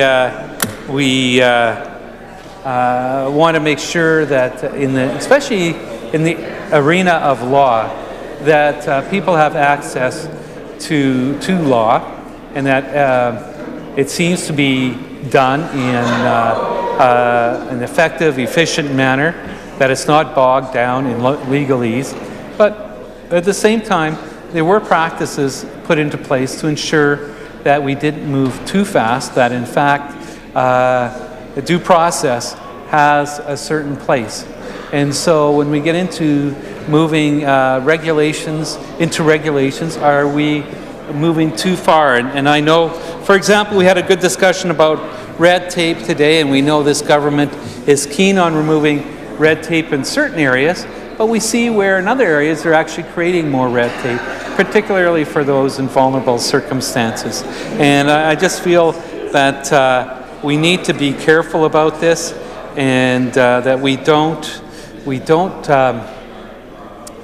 simplify things too much. Now, maybe I'm an old Luddite, and as I referred to letters and diaries and not being keen on the internet, I am, but there's a place and a time for it. And when we move into regulations, sometimes we're moving it out of the spotlight, and you don't need to be in the spotlight all the time, but we don't need to hide it under a chair either. And so the processes of law, processes of justice, you know, it's not only that justice is done, but it's seen to be done.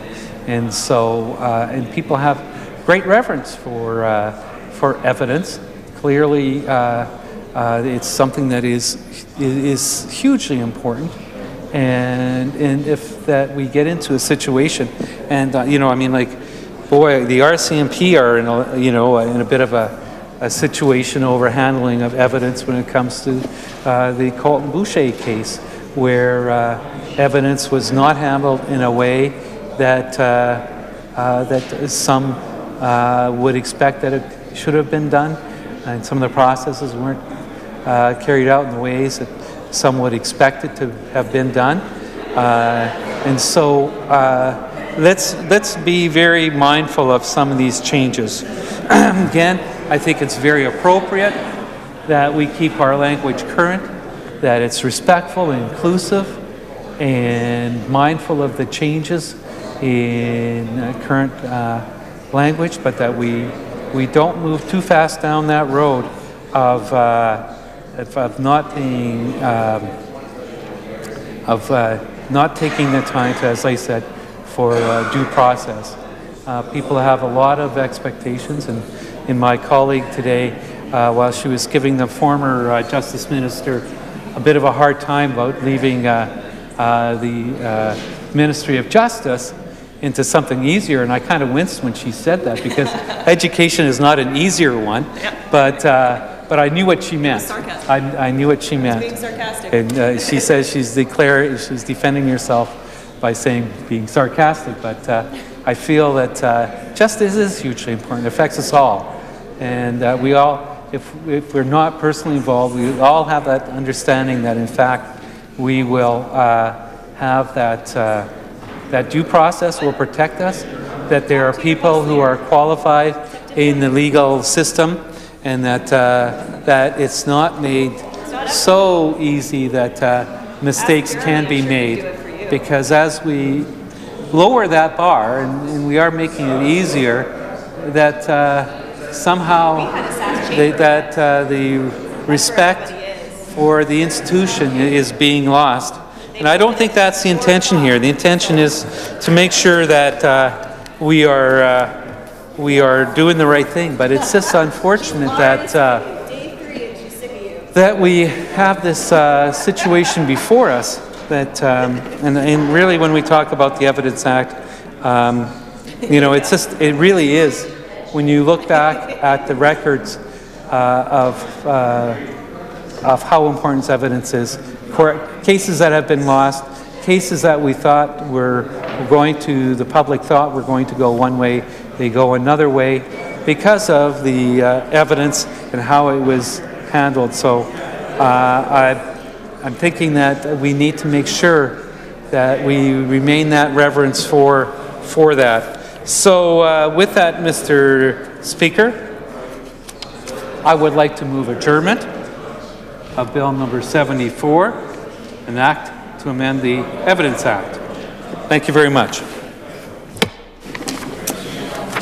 The member from Saskatoon Centre has moved to adjourn debate on Bill number 74, the Evidence Amendment Act 2017. Is it the pleasure of the Assembly to adopt the motion? Carried. Government orders adjourn debates. Item number 12, resume debate on the second reading motion for Bill number 75, the Electronic Communications Convention Implementation Act. Mr. Belanger. I recognize the member from Saskatoon Centre. Very much, Mr. Speaker, and I'm pleased to rise and enter into the debate on Bill number 75, an act respecting the application to Saskatchewan of the United Nations Convention on the use of electronic communications on international contracts. And again, this is a fairly lengthy bill, and it's important. And I don't want to go into the same discussions that I had really much earlier about this situation or the state of affairs when we start talking about international implications of the internet. But clearly, this government is on this, and it talks about the United Nations Convention on the use of electronic communications in international contracts, and it talks about the states parties to this convention reaffirming their belief that international trade on the basis of equality and mutual benefit is the important element in promoting friendly relations among states. And so this is very important that we look at this, and we'll have questions about this, and what are the implications of this. I mean, it is one that is clearly something that's important to the province, because we do have a lot of international trades. And one that I had raised in the fall was Myanmar, which was having some issues with the in the world, particularly to the issues around genocide, or what many believe to be the genocide of the Rohingya people, and the implications of that. And for us, the interesting thing with Myanmar was that the fact that the federal government had lifted the ban of trade about 4 or 5 years ago with that country because of its way it was handling its democratic elections in the country, and the fact that there was issues there, and they had come a long way in doing that. So we had resolved that, and so we started trade with that, and in fact we had been trading more and more with them. So this is a kind of thing that it's important to have a standard when it comes to international contracts if they are carried out using electronic communications. And so this is not a small piece of legislation before us, but it's a critical tool in terms of our economy here in Saskatchewan as an exporting province, and it's one that we need to take very seriously. We'll have some questions around this, I'm sure, because as I said, that the implications, I'm just delighted to see that that they're looking at United Nations conventions on how important that is, and it's good for us to be part of that. And while I know it takes some time to do this, I see that in fact this was agreed to in 2005, but I know it does take time to this work its way through the national level down to the provincial level. So with that, there may be more questions on this, but at this point, I'm going to move adjournment on Bill number 75, an act respecting the application to Saskatchewan of the United Nations Convention on the use of electronic communications in international contracts. Thank you very much, Mr. Speaker. Member from Saskatoon Centre has moved to adjourn debate on Bill number 75, the Electronic Communications Implementation Act 2017. It's the pleasure of the Assembly to adopt the motion. Carried.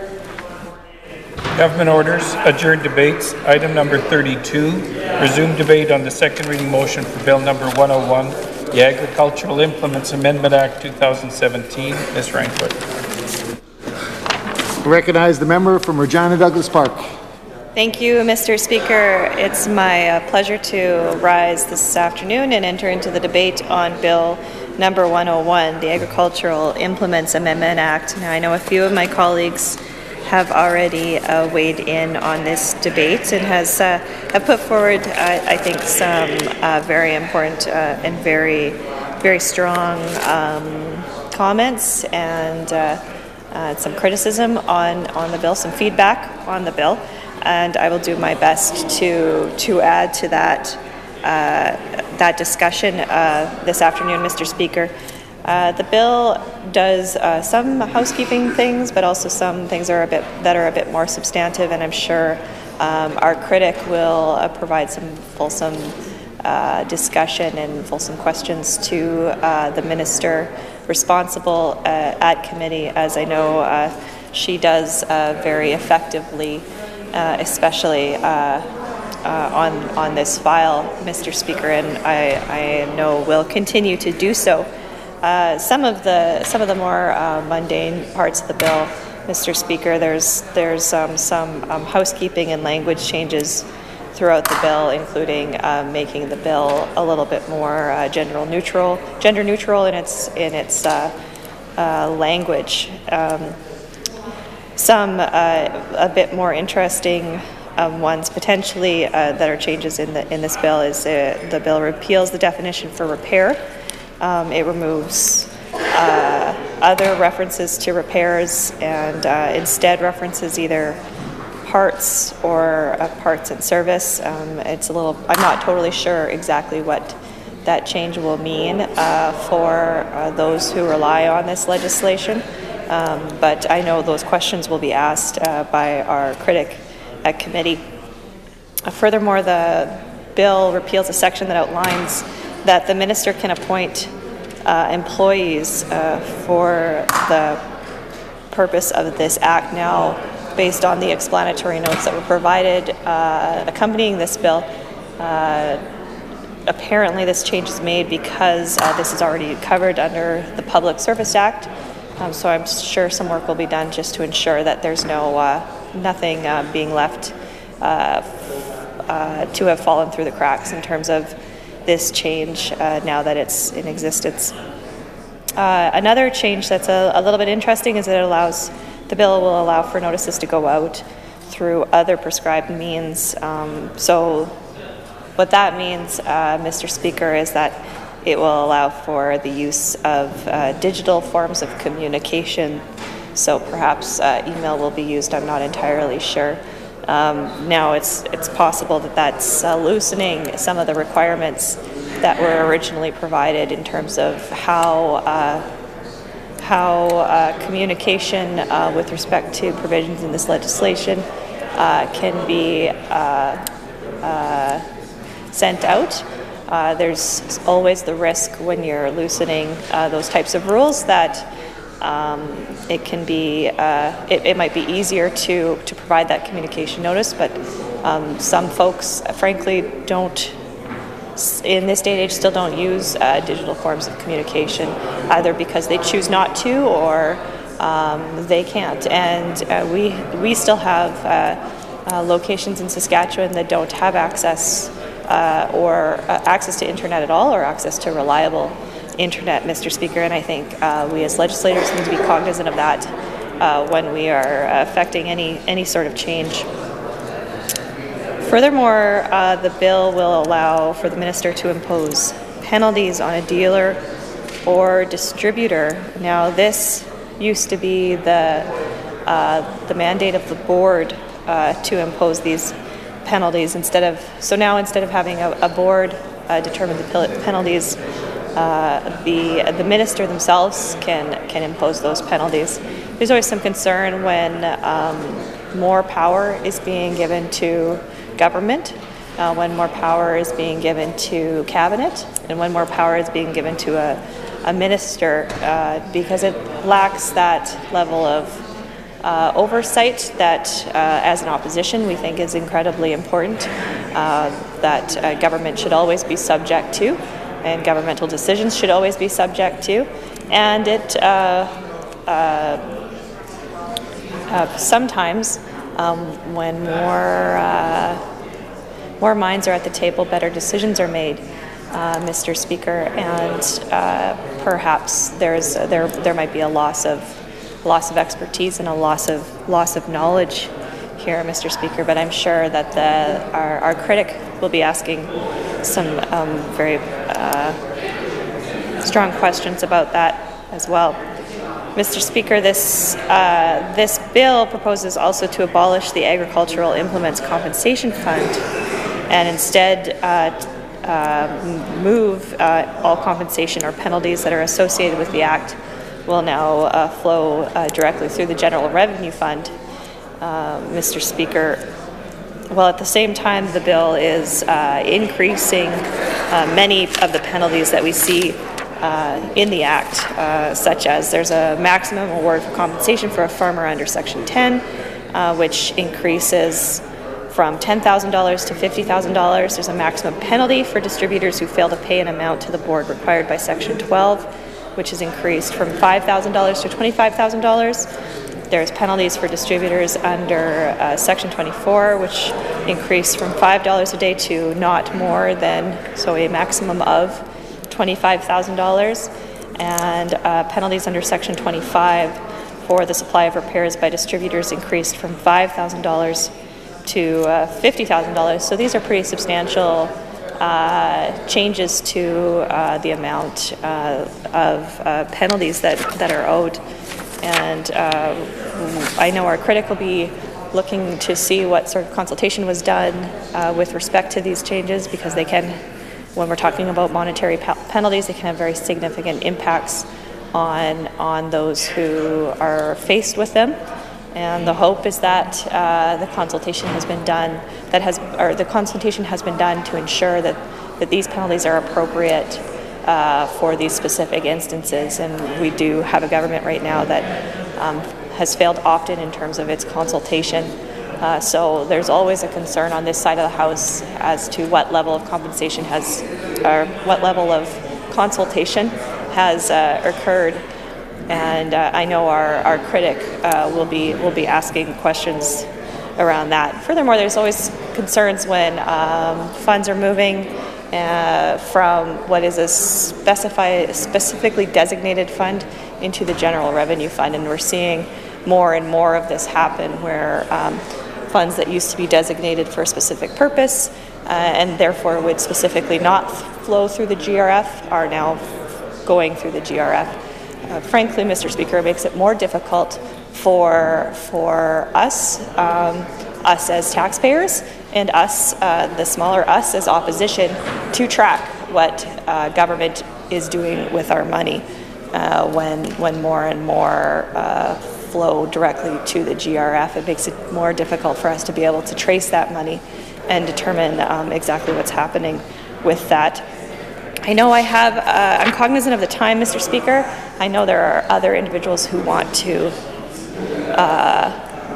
enter into this debate on this bill, so at this time I will adjourn debate on Bill number 101. The member from Regina Douglas Park has moved to adjourn debate on Bill number 101, the Agriculture Amendment Act 2017. Is it the pleasure of the Assembly to adopt the motion? Carried. Now that we have reached the time of adjournment, this House stands adjourned until 10 a.m. tomorrow.